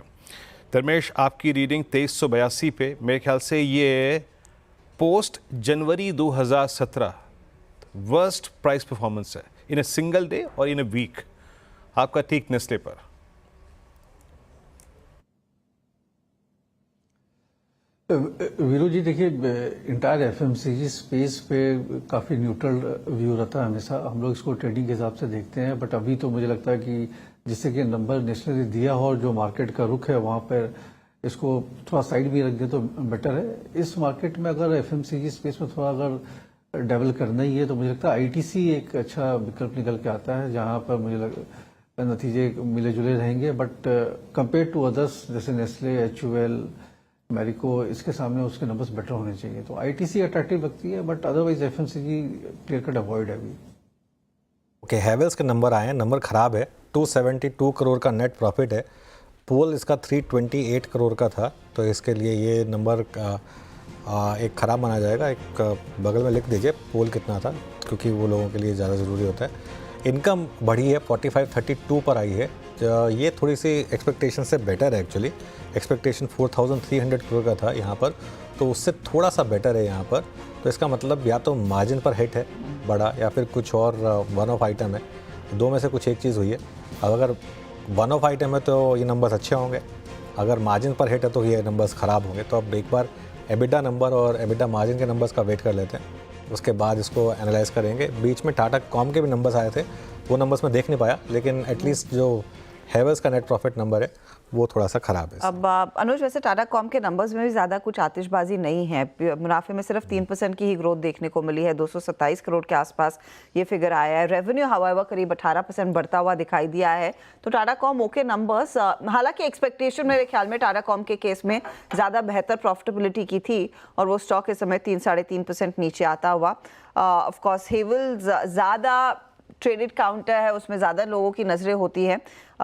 जैसी वो इन्फॉर्मेशन आएगी, इबिटा मिस है, बड़ा मिस है। अनुज 459 करोड़ का अनुमान था, 375 करोड़ पर आया है, तो दिक्कत है ऑपरेशनली, खासी कमजोरी। एंड आई एम अज्यूमिंग कि फिर हेवल्स के मार्जिन्स में भी एक बहुत शार्प कट आया होगा। एक्चुअली फ्रैंकली अगर सेल्स एस्टिमेट से बेटर हैं और एबिटा एस्टिमेट से काफ़ी कम है, तो मतलब मार्जिन्स तो इनके कोलैप्स कर गए होंगे। 10% के 8.2% पर आ गए। हाँ, तो वो मार्जिन्स पर बड़ा इम्पैक्ट है। अब कितना प्राइस में है, कितना प्राइस में नहीं है, ये देखना ज़रूरी होगा। लेकिन एक चीज़ तो क्लियर है हर्षिता, कंजम्पशन के नंबर्स अच्छे नहीं आ रहे। मतलब आप चाहे डिस्क्रिशनरी कंजम्पशन ले लें, चाहे नॉन डिस्क्रिशनरी कंजम्पशन ले लें, चाहे ऑटो ले लें, चाहे नेस्ले ले लें, चाहे हैवेल्स ले लें, नंबर्स ख़राब है। तो और वो एक बहुत बड़ी होप थी इस मार्केट की, बाकी कुछ होना हो या कंजम्पशन कहीं ना कहीं स्थिति को संभाल कंजम्पशन से उम्मीद थी कि कंजम्पशन के नंबर्स ठीक ठाक आएंगे, लेकिन क्लियरली ये नंबर्स तो ख़राब है। और इसका एक इम्पैक्ट क्लियरली आपको स्क्रीन पर दिखाई भी दे रहा है। बिल्कुल नंबर्स खराब। एबिटा मार्जिन 8.8 बोला ना आपने? 8.2%। 8.2, जबकि 10% से ऊपर का अनुमान था यहाँ पर। तो इसके लिए धर्मेश जी क्या करें हेवल्स में? अनुज जी देखिए, बैक टू बैक दूसरी कंपनी के खराब नंबर आए। कल KI इंडस्ट्रीज के भी नंबर अच्छे नहीं थे और हेवल्स का भी आ गया। इसमें एक चीज बहुत क्लियर है कि जो कमोडिटी प्राइसेस का इम्पैक्ट इन सबको मिल रहा है। कॉपर के प्राइसेस ऊपर हैं, बाकी रिलेटेड जो मटेरियल से यूज करते हैं उनके प्राइसेस भी ऊपर हैं। और ये बिकॉज Q1 के एंड पे ये एक बार ऊपर गए थे और अभी फिर वापस चलने चालू हुए हैं। तो दोनों हिट है, वॉल्यूम हिट हो ही रहा है प्लस ये भी आ रहा है। तो मुझे तो लगता है कि इसको एक बार के लिए छोड़ दें। 3-4 महीना भी देखना पड़ेगा कि किस तरीके से ये पूरा पैन आउट होता है। एक सिल्वर लाइनिंग ये हो सकती है कि अगर इस तरीके से नंबर्स थोड़े खराब आते गए तो मे बी RBI पर प्रेशर बनेगी रेट कट करने के लिए, तो वहां से फिर वापस कंजम्पशन रिवाइव करने का एक फ्लिप मिले। बट बहरहाल जो नंबर दिख रहे हैं वो तो गड़बड़ी दिख रहे हैं। ओके, नंबर्स तो गड़बड़ी दिख रहे हैं। चलिए कुछ और स्टॉक्स देखते हैं, एक दो स्टॉक्स और देखते हैं इंट्राडे। पर GNFC का चार्ट लेकर आइए। एकदम से काफ़ी वॉलेटिलिटी आई स्टॉक में, हालांकि ये बैन में है और यहाँ पे भी एक्सपेक्टेड है कि केमिकल बास्केट पूरी ख़राब रहेगी। तो एक अचानक से ज़बरदस्ती की रैली आई, अब वो कोलैप्स कर रही है। मुझे हैरानी नहीं होगी अगर ये बहुत जल्द आपको वापस डे लो पर भी दिखाई दे जाए स्टॉक। इस तरीके के मूव्स टिकते नहीं हैं मार्केट में, ख़ास तौर से F&O वाले स्टॉक्स जहाँ इतना ज़्यादा सेलिंग प्रेशर वैसे ही होता है। चलिए अभी काम करते हैं, कल के नंबर्स का प्रीव्यू करते हैं। टाटा कंज्यूमर निफ्टी में और F&O में ओबेरॉय रियल्टी और ICICI GI समेत कई कंपनियों के नंबर्स रहेंगे।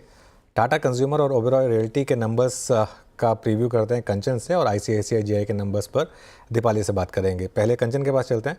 कंचन, क्या एक्सपेक्ट करें टाटा कंज्यूमर और ओबेरॉय रियल्टी से? जी, सबसे पहले बात करते हैं टाटा कंज्यूमर की। अगर रेवेन्यू साइड में देखा जाए तो ईयर ऑन ईयर बेसिस में हमें 15% का एक अपसाइड एक्सपेक्टेड है। साथ ही साथ एबिटा में भी 15% की एक अपसाइड मूवमेंट देखने को मिल सकता है। लेकिन जो मार्जिन्स हैं वो यहाँ पे हमें फ्लैट देखने को मिल सकते हैं। इनफैक्ट पैट में भी एक कमजोरी नजर आ सकती है, यानी कि -5% हमें पैट देखने को मिल सकता है, जो कि पिछली बार 338 CR का था। इस बार का जो एस्टिमेट लगाया गया है वो है 321 करोड़ का।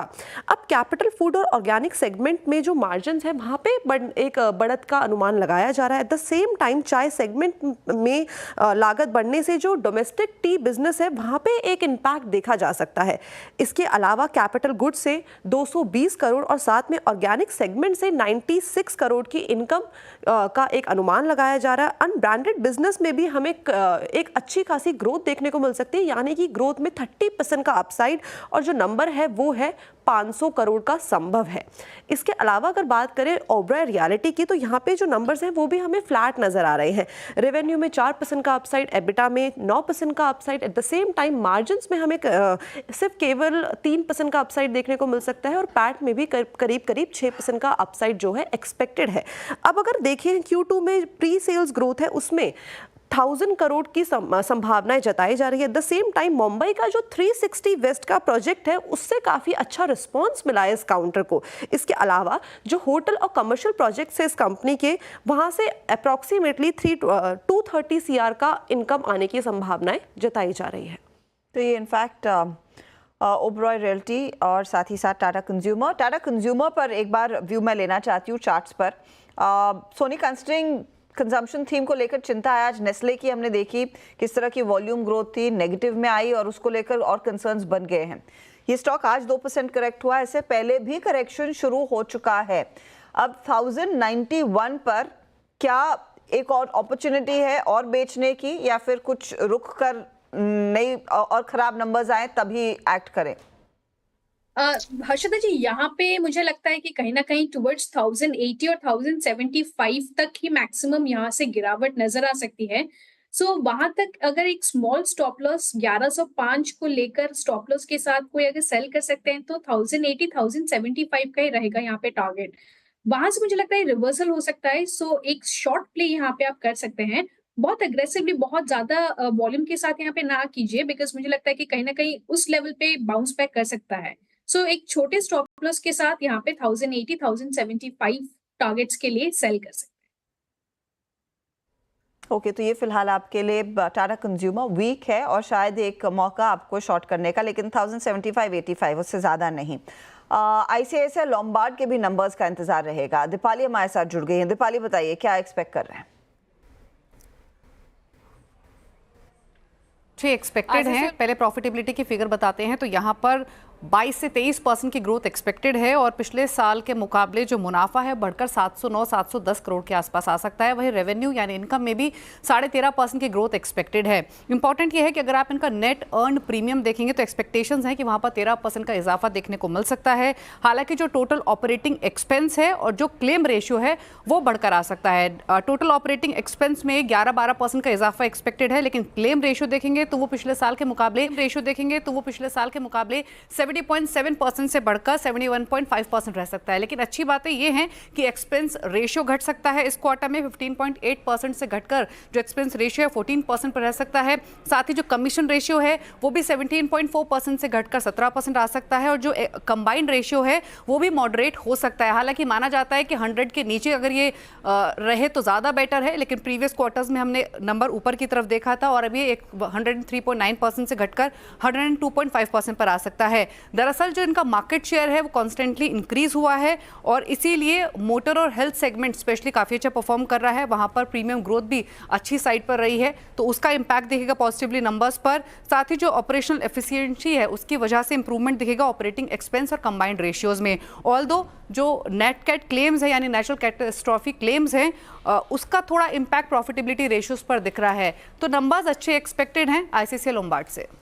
स्क्रीन पे जरा प्लीज स्टॉक लेके आइएगा। अभी आपने नंबर्स का एनालिसिस सुना और धर्मेश इंश्योरेंस स्पेस पे आपका टेक ICICI लोम्बार्ड को कहाँ प्लेस करेंगे? एक बार स्क्रीन पे रखेंगे लॉन्गर टर्म चार्ट इसका ICICI GI का, नहीं थोड़ा सा लंबे अवधि का चार्ट रखिएगा। और सारे स्टॉक्स करियर हाइस पे ट्रेड कर रहे थे। 2043 2275 का ये हाई था इसका इस दौर का। ये 3 मंथ चार्ट है आपकी स्क्रीन पे। धर्मेश आपका पिकिंग ऑर्डर क्या है इस वक्त इंश्योरेंस स्पेस में?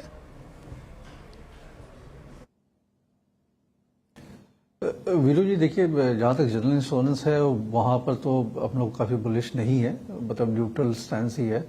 बट लाइफ इंश्योरेंस सेगमेंट मुझे काफ़ी स्ट्रांग दिखता है। वहाँ पर मुझे लगता है पेनिट्रेशन लेवल अभी भी काफ़ी क्वाइट लो है और बिजनेस का काफ़ी अच्छी आनी चाहिए। और जो VNB देखा हम लोगों ने 12-13% के आसपास एवरेज सब में चल रहा है। पिकिंग ऑर्डर में उसमें टॉप पिक बनता है life insurance corporation of India. Just simple arithmetic के हिसाब से देखें तो वैल्यूएशन काफ़ी सस्ते हैं। 12-13 के PE मल्टीपल पर ये ट्रेड हो रहा है। 60+ का इसका ROE रिटर्न ऑन इक्विटी और इसका भी जो VNB का वैल्यूएशन है वो 13 से 14% के आसपास का इनका ग्रोथ रन रेट चलता है।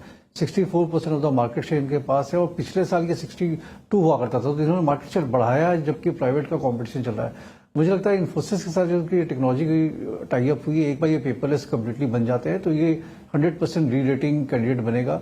और जो गवर्नमेंट डाइल्यूशन का ओवरहैंग है वो मुझे लगता नहीं कि ज़्यादा मीनिंगफुल रहेगा जस्ट बिकॉज की काफ़ी सस्ते में मिल रहा है। तो अगर 3 साल का नजरिया ले तो हम लोगों के हिसाब से ये 2100 का इसका वैल्यूएशन टारगेट निकल के आता है, almost a doubler from current level. So systematically इसे बाई करते रहना चाहिए अपने पोर्टफोलियो में। ओके चलिए एक काम करते हैं, छोटा सा ब्रेक लेते हैं। उसके बाद मोतीलाल ओसवाल AMC के MD और CEO प्रतीक अग्रवाल से बात करेंगे और जानेंगे कि इस मार्केट में जहां IT छोड़ बाकी सब जगह प्रेशर है क्या किया जाए।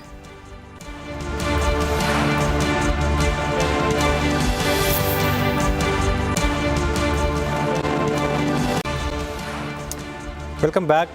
खराब दिन मार्केट के लिए और अभी भी इंडस्ट्रीज डे लो के काफ़ी करीब। मिड कैप इंडेक्स देखिए अब एक बार ज़रा 1000 पॉइंट नीचे हटता, अभी एकदम से एक और नॉक आया मिड कैप इंडेक्स में और वो 1000 पॉइंट का मूव। एडवांस डिक्लाइन आएगा आपकी स्क्रीन पर और एडवांस डिक्लाइन इस समय काफ़ी ख़राब होता हुआ करीब 1:3 से ज़्यादा का इस समय एडवांस डिक्लाइन। अनुज ये हमारे इंटरनल्स ही लग रहे क्योंकि कल हम थोड़ा सा एशिया को ब्लेम कर सकते थे, वहां पर वीकनेस थी। आज भी एशिया में ज़्यादा कुछ अच्छी तस्वीर नहीं उभर कर आई है, लेकिन इतना नेगेटिव रुझान क्यों, अचानक क्यों होना चाहिए? देखिए एक पिक्चर आई थी विद्या बालन की, द डर्टी पिक्चर। उसमें विद्या बालन बोलती हैं कि पिक्चर सिर्फ 3 वजह से चलती हैं, एंटरटेनमेंट एंटरटेनमेंट एंटरटेनमेंट। मार्केट सिर्फ 3 वजह से चलती है, अर्निंग्स अर्निंग्स और अर्निंग्स। और नियर टर्म में जो मर्जी आप लिक्विडिटी कह लें, मीडियम टर्म में जो मर्जी सेंटीमेंट कह लें, अगर अर्निंग्स के ऊपर प्रेशर है तो फिर गड़बड़ है। तो गड़बड़ है। जो आज बजाज ऑटो ने कहा, अब या तो ये हो सकता है हर्षदा कि बजाज ऑटो ने पूरी इंडस्ट्री के तौर पे बात कह रही हूँ, बाकी इंडस्ट्री अगर कह दे नहीं हमारी तो हालत इतनी ख़राब नहीं है तो शायद हो सकता है कि मार्केट थोड़ा सा बेटर भी हो जाए। लेकिन जो बजाज ऑटो ने कहा कुछ सोच समझ कर ही कहा होगा, रिस्पॉन्सिबल मैनेजमेंट है, तो वो आई थिंक, और उसके बाद जो नेस्ले ने किया, अब जो हैवेल्स ने किया, तो आई थिंक क्लियरली प्रेशर है मार्केट में। मार्केट सिर्फ इस वजह से नहीं चलेगा ना कि रिटेल के पास बहुत पैसा है या फिर म्यूचुअल फंड के पास कैश है, ठीक है वो है, तो वो मार्केट की डाउनसाइड को एक लेवल तक प्रोटेक्ट रखेगा, लेकिन मार्केट को चलने के लिए इवेंचुअली तो अच्छे नंबर्स चाहिए ना, वो नहीं आ रहे हैं अनफॉर्चुनेटली। जहाँ अच्छे नंबर आ रहे हैं वहाँ रिवॉर्ड भी कर रहा है मार्केट। आप एम्फेसिस देखिए फॉर एग्जांपल, ठीक है ना, और यहाँ पे जहाँ पर आप एक्सपेक्टेशन लेके चल रहे हैं जैसे कि LTI, माइंडट्री या इन्फोसिस, वहाँ स्टॉक्स चल भी रहे हैं, ऐसा नहीं है कि नहीं चल रहे हैं। कल HDFC AMC का देखिए स्टॉक क्या शानदार चला था कल 3-4 दिन में स्टॉक 10-12% भागा था। तो जहाँ पे अर्निंग्स आएंगी वहाँ पे स्टॉक्स चलेंगे, जहाँ पे जो लार्जर पर्सपेक्टिव बन रहा है वो ये बन रहा है कि कंजम्पशन, फाइनेंशियल्स, ये शायद नंबर्स वीक हैं, इस वजह से एक इम्पैक्ट आ रहा है। इनफैक्ट एक काम करते हैं, हमारे एक्सपर्ट से बात करते हैं। मोतीलाल ओसवाल AMC के MD और CEO प्रतीक अग्रवाल जुड़े हैं, जो काफ़ी एक्सपीरियंस रखते हैं मार्केट में और काफ़ी क्रेडिबिलिटी है उनकी। और जब से वो मोतीलाल ओसवाल AMC के MD एंड CEO बने हैं, काफ़ी एक turn around Motilal Oswal AMC में भी आया है। मार्केट में भी काफ़ी तजुर्बा रहा है इनका, बाय साइड सेल साइड दोनों साइड इन्होंने काम किया है। इनसे बात करते हैं। प्रतीक जी, गुड आफ्टरनून। पहले तो मैं आपसे ये जानना चाहूँगा कि जो आज बजाज ऑटो ने एक मोड़ बिगाड़ा, क्या वो मार्केट के लिए, ओवरऑल मार्केट के लिए भी बड़ा झटका, या उसको सिर्फ एक कंपनी स्पेसिफिक इशू समझा जाए? नहीं, आप अगर नब्ज देखें तो ग्लोबल ठीक है, इंडिया के ट्रेड नंबर्स ठीक हैं, इंडिया की फॉरेक्स ठीक है, दुनिया के मार्केट ठीक हैं, तो ले दे के फिर बात वहीं आ जाती है जैसा आप कह रहे थे कि मार्केट केवल अर्निंग देखता है। तो ये अर्निंग सीजन है, अर्निंग सीजन में जिस दिन अर्निंग्स अच्छी आती हैं उस दिन मार्केट में पॉजिटिविटी रहती है, जिस दिन नहीं आती हैं थोड़ी नेगेटिविटी रहती है। इसके साथ इस पीरियड में एक तो क्या है कि Q1 में जो है इलेक्शन का पीरियड था तो ऑर्डरिंग कम हुई थी, Q2 में रेंज थोड़ी ज्यादा हुई, उसकी वजह से थोड़ी सी मायूसी है। Q3 Q4 से थोड़ी सी आपकी एक्सपेक्टेशंस बढ़ जाती हैं, तो ये है। बट इसके साथ अगर आप देखो तो इस समय जो IPO QIP जो फंड रेजिंग पाइपलाइन है वो बहुत स्ट्रॉन्ग है। जिसको कहते हैं सबसे बड़ा IPO इंडिया का अभी खुला हुआ है, तो ये भी जो है एक तरीके से कुछ हद तक लिक्विडिटी अपने में समेट लेता है, सेकेंडरी मार्केट के लिए कम बचती है। तो जब ऐसा होता है तो मार्केट कुछ समय के लिए ठहरता है।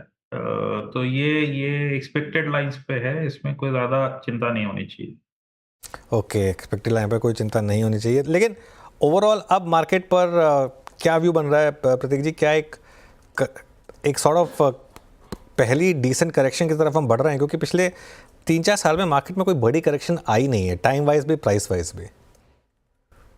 ठीक है, तो ये क्वेश्चन मुझे कई लोग पूछते हैं। मैं कहता हूँ पिछले 10 सालों में, पिछले 15 सालों में जिन भी वजहों से आपको बड़ी करेक्शन मिली है उनको लिखिए। ओके, 2008 में लीमैन हुआ था, क्या लीमैन वापस हो सकता है? लोग बाहर के मार्केट देखते हैं कि वहां पे रियल एस्टेट में शायद मंदी है, थोड़े डिफॉल्ट बढ़ रहे हैं। भाई प्रॉब्लम लीमैन की थी, वहां पे काउंटर पार्टी एक चला गया था, वरना बाहर के बाजारों में US इन पर्टिकुलर कंपनियां आती जाती रहती हैं, किसी को फर्क नहीं पड़ता।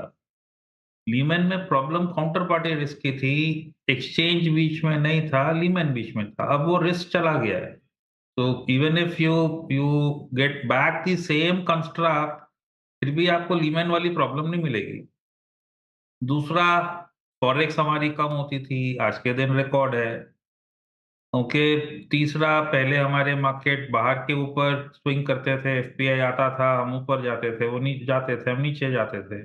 आज के दिन देसी पैसा है, FPI का प्रभाव बहुत कम है। पिछले कुछ दिनों में उन्होंने ताबड़तोड़ बिक्री की है, उनमें से कई सारे दिनों में we were positive, not like every day we were negative. तो आप लिखो, मतलब मानसून का फर्क पड़ता था, अब वो कम पड़ता है, तेल का फर्क पड़ता था। तो आप देखो तो पिछले साल नवंबर में तेल $95 हो गया था, मार्केट ठीक थी।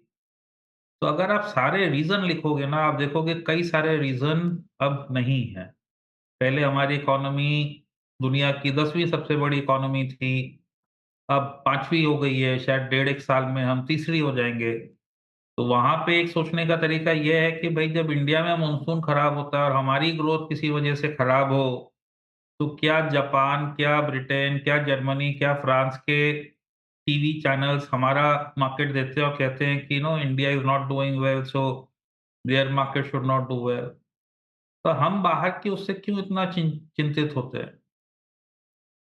We are the growth providers to the world. अगर आप बाहर का भी हमारे उसमें देखो, हमारे एक्सपोर्ट 18% ऑफ जीडीपी है, वो अगर 1% से कम भी हो तो 0.18% का फ़र्क पड़ता है। काउंटर साइड पे आपको सस्ता ऑयल मिल जाता है, $1 सस्ता ऑयल सवा बिलियन सेव्ड हो जाता है कंट्री के लिए। तो मतलब एक हाथ से दो, दूसरे हाथ से ले लो, सब बैलेंस रहता है।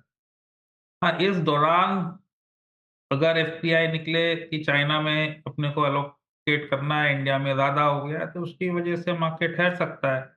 Typically it's a reason to buy, good time to bye.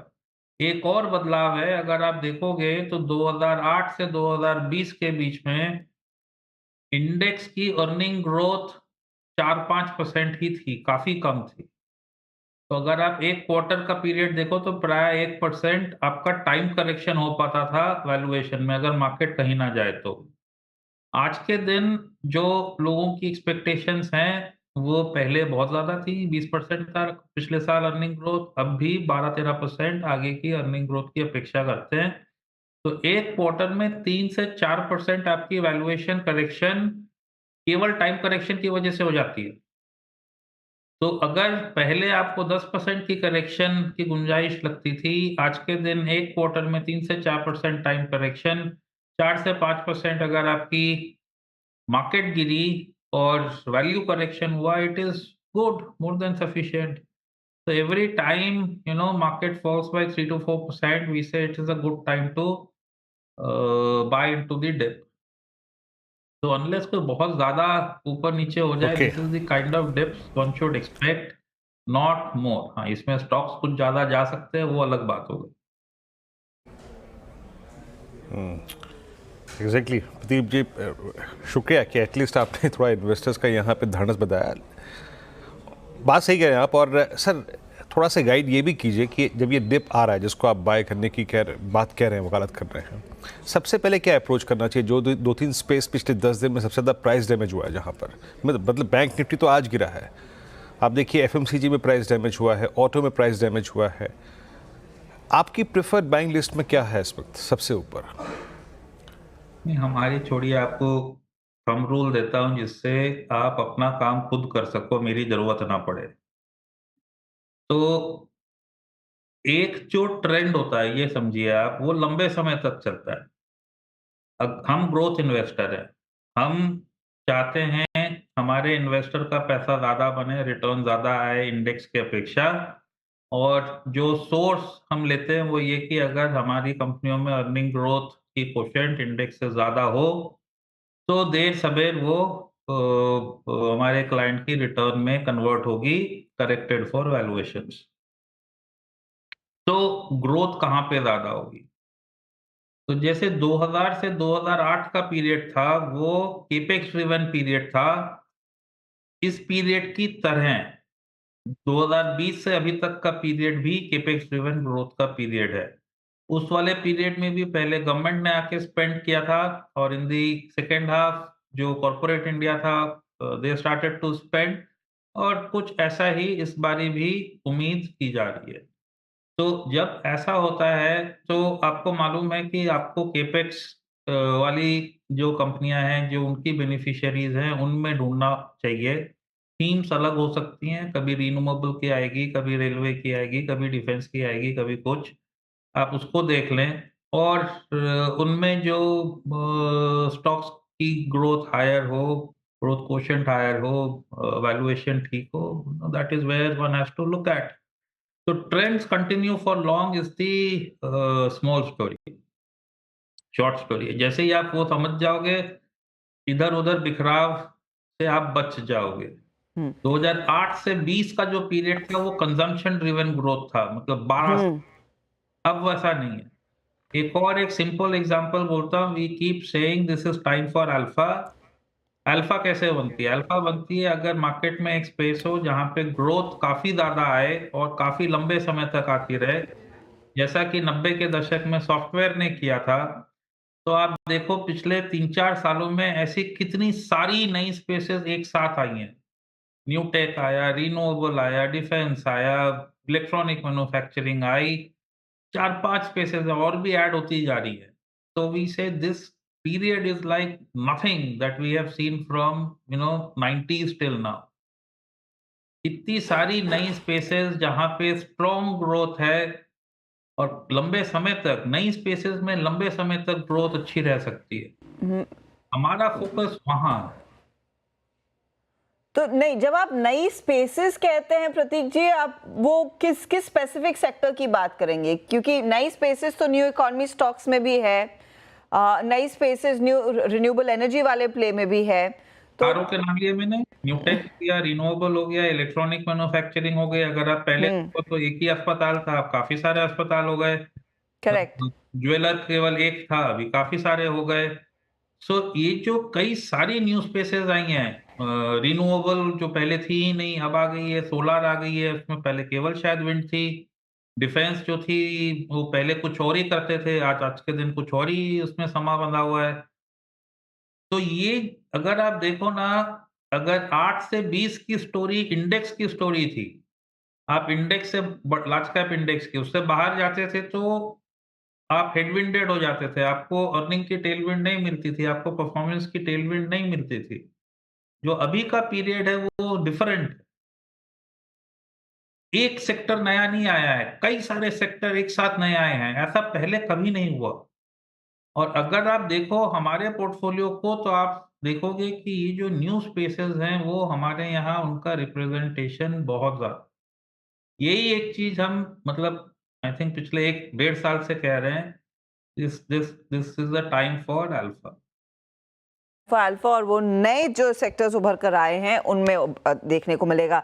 लेकिन कुछ ओल्ड सेक्टर्स जो निराश कर रहे हैं, आज मिसाल के तौर पर बजाज ऑटो, जिस तरह की कमेंट्री आई, अब नॉर्मली फेस्टिव सीजन में और स्पेशली इस साल ये उम्मीद थी कि टू व्हीलर सेल्स वैसे भी लीडरशिप पोजीशन में हैं, एटलीस्ट वो डेटा इस पिछले महीने का वही इशारा कर रहा था। अब बजाज ऑटो कुछ और ही रियलिटी की बात कर रहा है। बजाज ऑटो कह रहा है कि सिर्फ 1 से 2% की इंडस्ट्री ग्रोथ देखने को मिली है in first 15 days of festive period, जहां पर अनुमान 5 से 6% का था। ये फिर ओवरऑल रूरल कंजम्पशन या फिर वो पूरी कंजम्पशन थीम पर बड़ा सवाल उठा रहा है। जैसा मैंने पहले भी कहा, लंबा दौर चलता है जब केपेक्स टेक्स प्रेसिडेंस, आपको कंजम्पशन ग्रोथ वाइज केपेक्स से कम दिखेगा, ये पीरियड वो चल रहा है।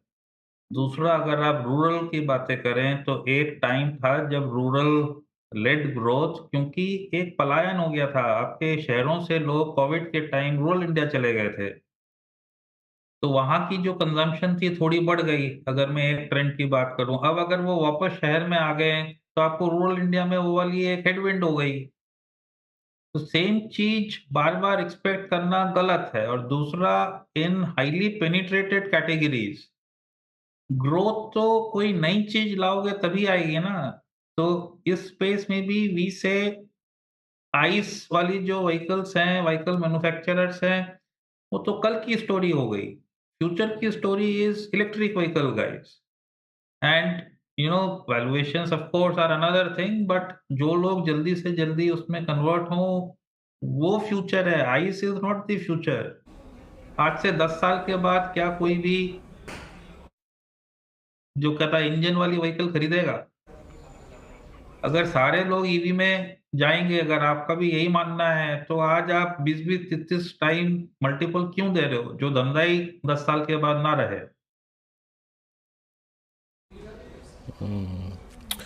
प्रतीक जी, बहुत बहुत शुक्रिया आप इस कार्यक्रम में शामिल हुए, और आई थिंक बाजार की इस गिरावट पे बात की आपने, थोड़ा कॉन्फिडेंस आया आपकी आज की बातचीत सुनने के बाद। बहुत बहुत शुक्रिया सर, बहुत बहुत शुक्रिया। अब लौटते हैं इट्स 24765 निफ्टी पर, और यानी ये जो क्लोज आ रहा है अनुज काफ़ी ख़राब क्लोज, लेकिन निफ्टी बैंक का ये क्लोज अभी भी आई थिंक 51-300, दैट मीन्स वो अपनी इसकी वेल डिफाइंड ट्रैजेक्टरी 100 EMA के ऊपर। अप्रोच क्या रहेगी अनुज कल के लिए, फ्राइडे के लिए? हाँ मैं समझ नहीं पा रहा हूँ कि क्या अप्रोच लेके चलें वीरू। तो थोड़ा सेफ रहते हैं। ठीक है, इस मार्केट में पैसा लूज़ करके कोई मज़ा तो है नहीं, तो इसके लिए ये आप थोड़ा सा इस मार्केट में दूर ही रहें। क्लोजिंग काफ़ी ख़राब है मार्केट की, और अगर चाहें तो कल का वेट कर लें और देखें कि कल किस तरीके की मार्केट ओपनिंग होगी कल, क्योंकि मार्केट 2-3 बड़े नंबर्स पर रिएक्ट करेगा, इन्फोसिस पर, एक्सिस पर, विप्रो पर, इन सब पर।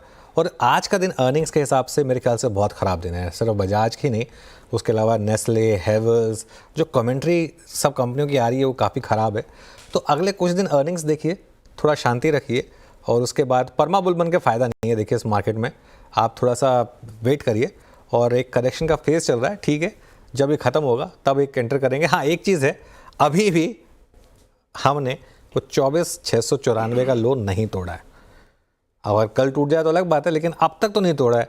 तो अगर डबल बॉटम बनना है तो आज एक अच्छा दिन होगा डबल बॉटम बनने का। देखते हैं कल किस तरीके से मार्केट खुलता है वीरू। ओके, गो न्यूट्रल, और कुछ बड़ी अर्निंग्स का इंतज़ार है, और ये है अप्रोच। अब एक काम करते हैं, आते हैं डीलिंग रूम चेक पे, डीलर्स क्या चेज़ कर रहे हैं। यतिन हमारे साथ मौजूद हैं। यतिन, दिन ख़राब था, इंडिसेस डे लो पे क्लोज हो रहा है, डीलर्स का सेंस क्या कह रहा है, क्या चेज़ कर रहे हैं वो? देखिए, डीलर्स तो अभी भी होपफुल हैं कि थोड़ी बहुत बाय ऑन डिप्स की रणनीति अपनाई जाए। दो स्टॉक्स जो आज उनको लगते हैं कि ट्रेडिंग के लिहाज से पॉजिटिव बायस रखना चाहिए, सबसे पहले SBI और PSU बैंक्स में आज डोमेस्टिक म्यूचुअल फंड्स की खरीदारी देखने को भी मिल रही है, और जो अभी PSU बैंक्स के रिजल्ट्स भी आए हैं, छोटे मझौले PSU banks, IOB, central bank of India, वो ठीक ही ठाक लग रहे हैं। और डीलर्स को लगता है SBI में BTST करनी चाहिए 825 से लेकर 830 तक के टारगेट्स के लिए। और दूसरा जो स्टॉक्स उनके रेडार पे है वो है बलरामपुर चीनी, जहां बाय ऑन डिप्स की रणनीति वो सुझा रहे हैं, और उनको लगता है कि पोजिशनली स्टॉक में 680 तक के टारगेट्स शुरुआत में देखने को मिल सकते हैं। यहाँ काफ़ी सारे HNIs भी खरीदारी कर रहे हैं। तो बलरामपुर चीनी और SBI आज डीलिंग रूम्स के रेडार पे है। रेडार्स पर दो स्टॉक्स, बलरामपुर चीनी और SBI। इतनी शुक्रिया। चलिए BTST टाइम, गाबा सर क्या कैरी करें? सिर्फ कॉल इतना ही कह सकता हूँ, वो है गोदरेज कंज्यूमर। मतलब कह सकते हैं कि यहाँ भाव होगा तो यहीं से आपको मिलना चाहिए। 1347 के आसपास ट्रेड कर रहा है, टॉप होगा 1335 का, करीब 22 रुपए का, 1345 12 रुपए का। अपसाइड टारगेट 1380 के नजर आते हैं। Bounce back possible Godrej consumer. Okay, Godrej CP पे आप एक लॉन्ग कॉल ले रहे हैं यहाँ पर, buy today sell tomorrow trade. Manas आपका ट्रेड? पी कैपिटल में बिकवाली करने की राय रहेगी। फ्रेश ब्रेकडाउन है, लोअर टॉप लोअर बॉटम का ट्रेंड है, तो ईबी कैपिटल के फ्यूचर में बिकवाली करेंगे। 219.50 पैसे के आसपास के भाव चल रहे हैं। इसमें 223 का स्टॉप लॉस लगाएंगे और टारगेट सेट करेंगे 213 रुपए के ईबी कैपिटल के फ्यूचर में। अगर चाहें तो 220 का पुट ऑप्शन ले सकते हैं। 5 रुपए 20 पैसे के आसपास ये ऑप्शन ट्रेड हो रहा है। इसमें 3.5 रुपए का स्टॉप लॉस लगाइए और 9.5 रुपए 9 रुपए 50 पैसे के टारगेट सेट करेंगे। ओके, तो एबी कैपिटल में एक सेल साइड का ट्रेड इस समय आप लेकर चलें। प्रशांत, आपका ट्रेड क्या रहेगा? तो हर्षा जी, यहाँ पे मैं एक स्टॉक में कॉन्ट्रा जाऊंगा, यहाँ थोड़ी लास्ट हाफ एन आवर में बाइंग आई है, वो टाटा मोटर्स। मैं यहाँ पे छोटे रिस्क पे लॉन्ग जाऊंगा, करीबन 890 पे क्लोज हुआ है, 880 का स्टॉप लॉस होगा, बाय की सलाह होगी, और यहाँ से टारगेट होगा 910 तो नहीं, आप क्या कैरी करेंगे कल के लिए? मेरा यहाँ पे सेल रिकमेंडेशन रहेगा MFSL पे, STBT की सलाह रहेगी। यहाँ पे फ्यूचर्स पे सेल कर सकते हैं 1190 स्टॉप लॉस के साथ, और टारगेट रहेगा 1160 1150 के। सेल साइड का ट्रेड। रुचित, आप क्या करेंगे, मंदी या तेजी, क्या ट्रेड है? सेल साइड का ट्रेड है वो जुबिलेंट फूड के फ्यूचर्स में रहेगा। सो आइडियली पिछले 7-8 ट्रेडिंग सेशन से कंसोलिडेशन फेज में था, जिसका सपोर्ट अभी ब्रेकडाउन के वर्ज पर है। आप ये स्टॉक मोमेंटम यहाँ पे पॉजिटिव, बिल्कुल ये कंसोलिडेशन में टर्न नहीं हुआ है, तो करंट लेवल्स पे 721 के स्टॉप लॉस से जुबिलेंट फूड के फ्यूचर्स में शॉर्ट पोजीशन बनाने की सलाह रहेगी। सॉरी, 621 के स्टॉप लॉस से, और 590 के अराउंड के टारगेट्स रहेंगे। ओके, वैसे आज एक चीज़ मैं कहूँगा, आज जो मुझे सबसे बोल्ड कॉल लगी वो सुबह की रचना की कॉल थी बजाज ऑटो पे सेल की, क्योंकि 7% या 8% के गैप डाउन पे भी सेल बोलना बहुत करेजियस काम होता है, और उसने वहाँ पे भी आपको पैसा बना के दिया। तो 13% अब ये स्टॉक नीचे बंद हो रहा है। बहुत मैसिव डी रेटिंग आज एक ही दिन में स्टॉक में आपको देखने को मिली। उसके अलावा हैवेल्स लेकर आइए एक बार ज़रा वापस। अच्छा 8% अब ये स्टॉक नीचे हो गया हैवेल्स का। लेकिन हैवेल्स के साथ एक चीज़ मैं बताऊँ, नॉर्मली ये स्टॉक अगले दिन समाओ बहुत स्ट्रॉन्ग मुंह दिखा देता है, खराब नंबर के बावजूद वो कम बैक दिखाता है। देखते हैं लेकिन इस बार, क्योंकि नंबर्स काफ़ी ख़राब लग रहे हैं, कि क्या इम्पैक्ट रहेगा या नहीं रहेगा। लेकिन मार्केट क्लियरली इस समय, नेस्ले देखिए आप, नेस्ले जैसा स्टॉक नॉर्मली इस तरीके से नहीं रिएक्ट करता, लेकिन आज 3.5% नेस्ले नीचे है। ऊपर क्या बंद हो रहा है, ऑब्वियसली एम्फेसिस वो तो खैर है ही, लेकिन उसके अलावा इन्फोसिस ये भी डे हाई पर बंद हो रहा है। तो यहाँ पर आपको मार्केट आई थिंक कुछ कहने की कोशिश कर रही है। तो आईटी ने संभाला मार्केट को कुछ हद तक, और कुछ हद तक लार्सन एंड ट्यूब्रो ने संभालने की कोशिश की मार्केट को, लेकिन without a doubt close market की ये काफ़ी ख़राब है।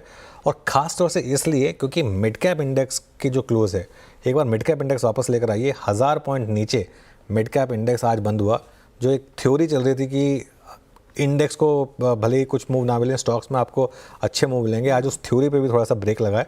और एडवांस डिक्लाइन देखिए 1:3.5 का एडवांस डिक्लाइन, बहुत ही ख़राब। वीरो के पास चलते हैं एक बार और जानते हैं F&O में मार्केट ब्रेथ कैसी रही। वीरो जी हाँ, बिल्कुल ब्रेथ है अनुज, काफ़ी ख़राब ब्रेथ थी। आपके स्क्रीन पे एडवांस डिक्लाइन मतलब long short, long unwinding, short covering के स्टैट्स आएंगे यहाँ पे। मात्र 10 में लॉन्ग, मात्र 10 में लॉन्ग, शॉर्ट कवरिंग 4 में, और शॉर्ट की आप जो स्टैट्स देख रहे हैं इट्स टू वाइल्ड, 126 और 39 में लॉन्ग अनवाइंडिंग। आइए ज़रा एक बार देखते हैं कि एम्फेसिस आईटी में नाल्को और इन्फोसिस टेक में था एलएनटी कंप्लीट। अगर आप देखें तो ग्रिप था आईटी का, एलएनटी का। इनफैक्ट एक चीज़ और शायद मैं यहाँ पे कहना भूल गया, एसबीआई का अगर आप देखें बड़ा इंटरेस्टिंग आज का सेटअप है। अगली स्लाइड आएगी शॉर्ट कवरिंग वाली, जो कि फिगर्स बहुत थिन थी, मेरे ख्याल से 5 स्टॉक्स होंगे भी नहीं पूरे हैं इनफैक्ट शॉर्ट कवरिंग में। Power grid, state bank of, SBI short covering witness कर रहा है, close above all moving average, मेरे ख्याल से 820 का इसने हाई लगाया आज। जायरस, रिलायंस कल से एक इंडेक्स को कंफर्ट देने की कोशिश कर रहा है, हालांकि वो काम नहीं आया। बाकी बिरला सॉफ्ट में स्टैट्स नहीं है। ये है शॉर्ट का आंकड़ा। आज बाजार का मूड स्ट्रक्चर बिगाड़ने वाला स्टॉक है Bajaj auto, 13% down. Short buildup हुआ, ह्यूज शॉर्ट। और इनफैक्ट ये जो क्लोज आ रहा है, याद रखिएगा बजाज ऑटो में मैं इसे डेली पर अगर कन्वर्ट करूँ तो in single session below 100 day exponential moving average, कहाँ ये कल अपने 10 के ऊपर था। बाकी हेवल्स, सोब्रा रियल्टी, बीएचएल, टाटा कम्युनिकेशन सब में काउंटर में शॉर्ट बिल्डअप हुआ। और आखिरी स्लाइड आएगी यहाँ पे लॉन्ग अनवाइंडिंग की, pyramid enterprises, RBL bank, Siemens कल काफ़ी स्ट्रॉन्ग लॉन्ग क्रिएट हुए थे सिमेंस में, कल ऑल टाइम हाई छुआ था इसने। Same is the case with Laurus lab और कैनफिन होम्स, जहाँ पे लॉन्ग स्ट्रीम हुए। ये मानस एसबीआई ने सरप्राइज किया कि आपको 0.5% ऊपर फाइनली?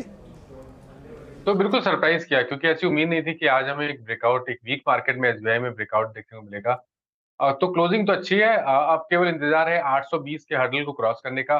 उसके ऊपर तो आपको 860 या 870 तक के भाव स्टेट बैंक ऑफ इंडिया दिखा सकता है। स्टेट बैंक ऑफ इंडिया ये कुछ डिफरेंट था आज। अच्छा, हमने ऑटो की बात बहुत की, एक बार जरा शायद हमें मारुति को भी देखना चाहिए।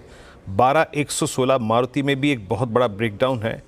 इनफैक्ट मारुति के बारे में एक बात आप खुल के कह सकते हैं कि मारुति अपने करियर के जो सबसे सॉफ्ट और वीक फेज में जा रहा है, तो वो गलत नहीं होगा। Maruti is closer to its 200 day exponential average. ये एवरेज प्लेस्ड है करीब 12016 पे, 12109 ऑलमोस्ट वो एवरेज जो है वो छू दिया गया है। आपका टेक प्रशांत मारुति पर? जी वीरू जी, इस पे हमने आफ्टरनून शो पे एक पुट डिस्कस की थी 12100 की। मुझे लग रहा है कि वहां पे करीबन प्राइस 180 185 के आसपास 12000 की पुट मुझे लग रहा है वो कैरी करनी चाहिए। अभी ऑलमोस्ट 185 187 चल रही है, 12,000 अक्टूबर की पुट। यहाँ पे स्टॉप लॉस आप करीबन 135 के आसपास रख सकते हैं। मुझे लग रहा है ये कंफर्टेबली 235 240 45 तक के लेवल्स पे दिखा सकते हैं। ओवरऑल स्ट्रक्चरल ब्रेकडाउन है और इस मोमेंटम को आप एक पुट के जरिए ट्रेड कर सकते हैं। फिलहाल आपके लिए इस समय का ट्रेड मारुति पर 12,100 की पुट लेकर चले। अच्छा अनुज, क्योंकि हम हेवल्स मेंशन कर रहे थे, हेवल्स के साथ साथ मैं इसके बाकी पेयर्स को देख रही थी वो कैसे रिएक्ट कर रहे हैं नंबर्स पर। क्रॉम्पटन आज डे क्लोज करेगा करीब 1.5% के नुकसान पर, नियरली डे लो के आसपास। दूसरी तरफ आप देखिएगा वोल्टास में भी थोड़ा सा प्रेशर बनता हुआ, इनफैक्ट वोल्टास तो करीब 2-2.5% करेक्ट कर चुका है उन नंबर्स के आने के बाद। तो मेरे ख्याल में वो फियर अब थोड़ा सा और बढ़ता हुआ दिखाई देगा कि हेवल्स के साथ जो हुआ वो शायद दूसरी कंपनियां भी दोहरा सकती हैं। बिल्कुल, आई थिंक इवन KEI के नंबर्स भी, हालांकि क्योंकि हेवल्स दोनों सेगमेंट में है, वायर्स में भी है, ड्यूरेबल्स में भी है, इसकी वजह से आई थिंक KEI भी आज सुबह से काफ़ी नीचे, स्टॉक 6% नीचे। अब इसमें एक इंटरेस्टिंग नंबर देखने को मिलेगा पॉलीकैब का। हाँ, क्योंकि पॉलीकैब एक आउटलायर रहा है अब तक इस पूरी की पूरी बास्केट में। अगर पॉलीकैब ने कुछ अच्छे नंबर्स दिखा दिए तो कम से कम ये तो हो जाएगा कि नहीं पूरा सेक्टर ख़राब नहीं है, तो इसके लिए इसके नंबर्स देख लेंगे। ये मेरे ख्याल से काफ़ी इम्पॉर्टेंट नंबर रहेगा हर्षदा। और एक और नंबर जो मैं आपको बताऊं जो इम्पॉर्टेंट रहेगा, जिसकी हमने शायद इतनी बात नहीं की जितनी करनी चाहिए थी, वो है एक्सिस बैंक। एक्सिस बैंक का 1300 साढ़े 1300 वाला स्टॉक पिछले 3 महीने में गिरकर 1100 तक आ चुका है। ये देखिए आज का चार्ट है, लेकिन इसका अगर आप एक 3 महीने का चार्ट देखेंगे, 1 महीने का और 3 महीने का 2 चार्ट देखेंगे, तो एक कुछ हद तक मार्केट जो है, ये 3 महीने का चार्ट है, देखिए 13.5% ये स्टॉक 3 महीने में गिर चुका है। अब इसमें चलिए ठीक है, आप पहले वाली डी रेटिंग हटा भी दें तो 1 महीने में करीब 8-9% ये स्टॉक गिरा है। काफ़ी हद तक मार्केट बहुत ख़राब नंबर प्राइसिंग कर रहा है। यहाँ पर अगर नंबर ख़राब नहीं आते हैं, वैसे लगता नहीं कि नंबर अच्छे आएंगे, क्योंकि अगर डिपॉजिट रेट को लेकर और वो उसको कॉस्ट ऑफ फंड को लेकर प्रॉब्लम रही है तो नंबर में प्रेशर होगा। लेकिन यहाँ पर अगर कमेंट्री थोड़ी सी भी ठीक ठाक आती है तो ये एक पॉकेट हो सकती है जो मार्केट को सपोर्ट कर सकती है। सब मार्केट में अगर एक पॉकेट है जहाँ थोड़ा वैल्यूएशन कंफर्ट है, वो है लार्ज प्राइवेट बैंक्स। तो एक्सेस के नंबर्स देखेंगे और उसके बाद अगर यहाँ पे कुछ अच्छा आया तो शायद एक पॉजिटिविटी आ सकती है। होपफुली अब फिंगर्स क्रॉस्ड कि एक्सिस क्या परफॉर्म करता है, कैसा परफॉर्म करेगा, ध्यान रखिएगा। फिर इस वीकेंड में जाते जाते हमको HDFC बैंक से भी जूझना है और HDFC बैंक आज टॉप लूजर्स में शामिल ज़रूर रहा है, वो भी आपकी स्क्रीन पर रख देते हैं। स्टॉक इस हफ्ते की शुरुआत में लगा था कि शायद कुछ समा बंधेगा, लेकिन वैसी स्थिति नहीं उभर कर आई है। अच्छा, बैंक का अपडेट भी आपकी स्क्रीन पर फटाफट से लेकर आते हैं, फिर अनुज आपको बताएंगे कि मार्केट इवेंचुअली कहां पर क्लोज होता हुआ दिखाई दे रहा है। एक तो एक्साइड जो बैन की तैयारी कर रहा है, 94% की पोजीशंस यहां पर आ चुकी हैं। आरती इंडस्ट्रीज, वैसे भी केमिकल्स में एक एग्रेसिव सेल ऑफ देखने को मिला है, लेकिन बैन से बाहर निकलने की तैयारी RBL बैंक करता दिखाई दे रहा है, जहां पर कुछ पोजीशंस कूल ऑफ हुई हैं, अब ये 81% के आसपास आ चुकी हैं, तो ये बैन से बाहर निकलेगा। लेकिन आरती इंडस्ट्रीज और साथ ही एक्साइड बैन में जा सकते हैं। चलिए अब क्लोज देख लेते हैं वॉल पर अनुज के साथ। बिल्कुल, RBL बैंक वैसे खैर एक आउटसाइड चांस है, एकदम बॉर्डरलाइन केस है, लेकिन जो एंट्री हो रही है वो तो लग रहा है कि हो ही जाएगी एक्साइड और आरती इंडस्ट्रीज़ की। चलिए निफ्टी की क्लोज बहुत ही ख़राब क्लोज, 222 पॉइंट नीचे 24,750 के आसपास निफ्टी की क्लोज। निफ्टी बैंक 522 पॉइंट नीचे 51,280 पर। निफ्टी IT की भी ख़राब क्लोजिंग। निफ्टी मिड कैप करीब 1.5% नीचे, निफ्टी स्मॉल कैप करीब 1.5% नीचे। और उसके अलावा आप एडवांस डिक्लाइन देखिए, 573 बढ़ने वाले शेयर, करीब 1900 गिरने वाले शेयर, तो काफ़ी ख़राब मार्केट ब्रेड्थ, एडवांस डिक्लाइन काफ़ी ख़राब। अब हम एक बार जरा एक सेक्टोरल हीट मैप देखते हैं। सिर्फ एक निफ्टी IT अकेला 1.5% ऊपर, थोड़ा अजीब लग रहा है, एक फ्लैग जैसा लग रहा है जिसमें एक छोटा सा ग्रीन कॉर्नर कहीं आपने लगा दिया, बाकी पूरा रेड है। ऑटो 3.6% सबसे ज़्यादा negative, real estate 3.8%, actually real estate ज़्यादा नेगेटिव था लेकिन बड़ा इंडेक्स तो ऑटो था। उसके अलावा मेटल्स 1.5%, निफ्टी बैंक, FMCG सारे इंडेक्सेस नीचे। निफ्टी का हीट मैप लेकर आइए और सबसे नीचे आपको दिखाई देगा बजाज ऑटो का स्टॉक 13% नीचे आज। ये stock Shriram finance, Nestle, Mahindra and Mahindra, hero MotoCorp, UltraTech cement, Nestle, Adani enterprises, Tata consumer, सभी स्टॉक्स में भारी गिरावट।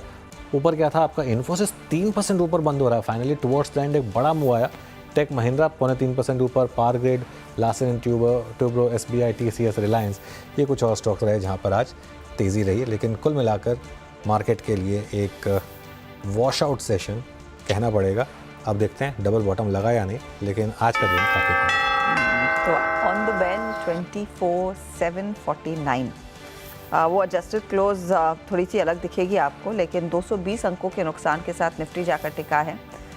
निफ्टी बैंक 540 पॉइंट नीचे और निफ्टी का जो मिड कैप इंडेक्स है वो 1000 पॉइंट के नुकसान के साथ जाकर टिकता हुआ। तो एक दर्दनाक सेशन, शुरुआत 1:1, 1:2 के रेशो के साथ हुई थी, क्लोज होते होते गाड़ी फिसलकर 1:3 पर आ चुकी है। कई सारे नंबर्स होंगे जिस पर लेकर हम रिएक्ट करेंगे आज मार्केट क्लोज के बाद। इन्फी, विप्रो, एक्सिस बैंक, ये सब का इंतज़ार मार्केट करेगा और उस पर कल फिर विश्लेषण होगा। चलिए, इसी के साथ हम तीनों को दीजिए इजाज़त, लेकिन खबरों का सिलसिला जारी रहेगा और कल सुबह मिलेंगे कुछ और नए क्यूज़ के साथ और होपफुली बेहतर माहौल के साथ। नमस्कार।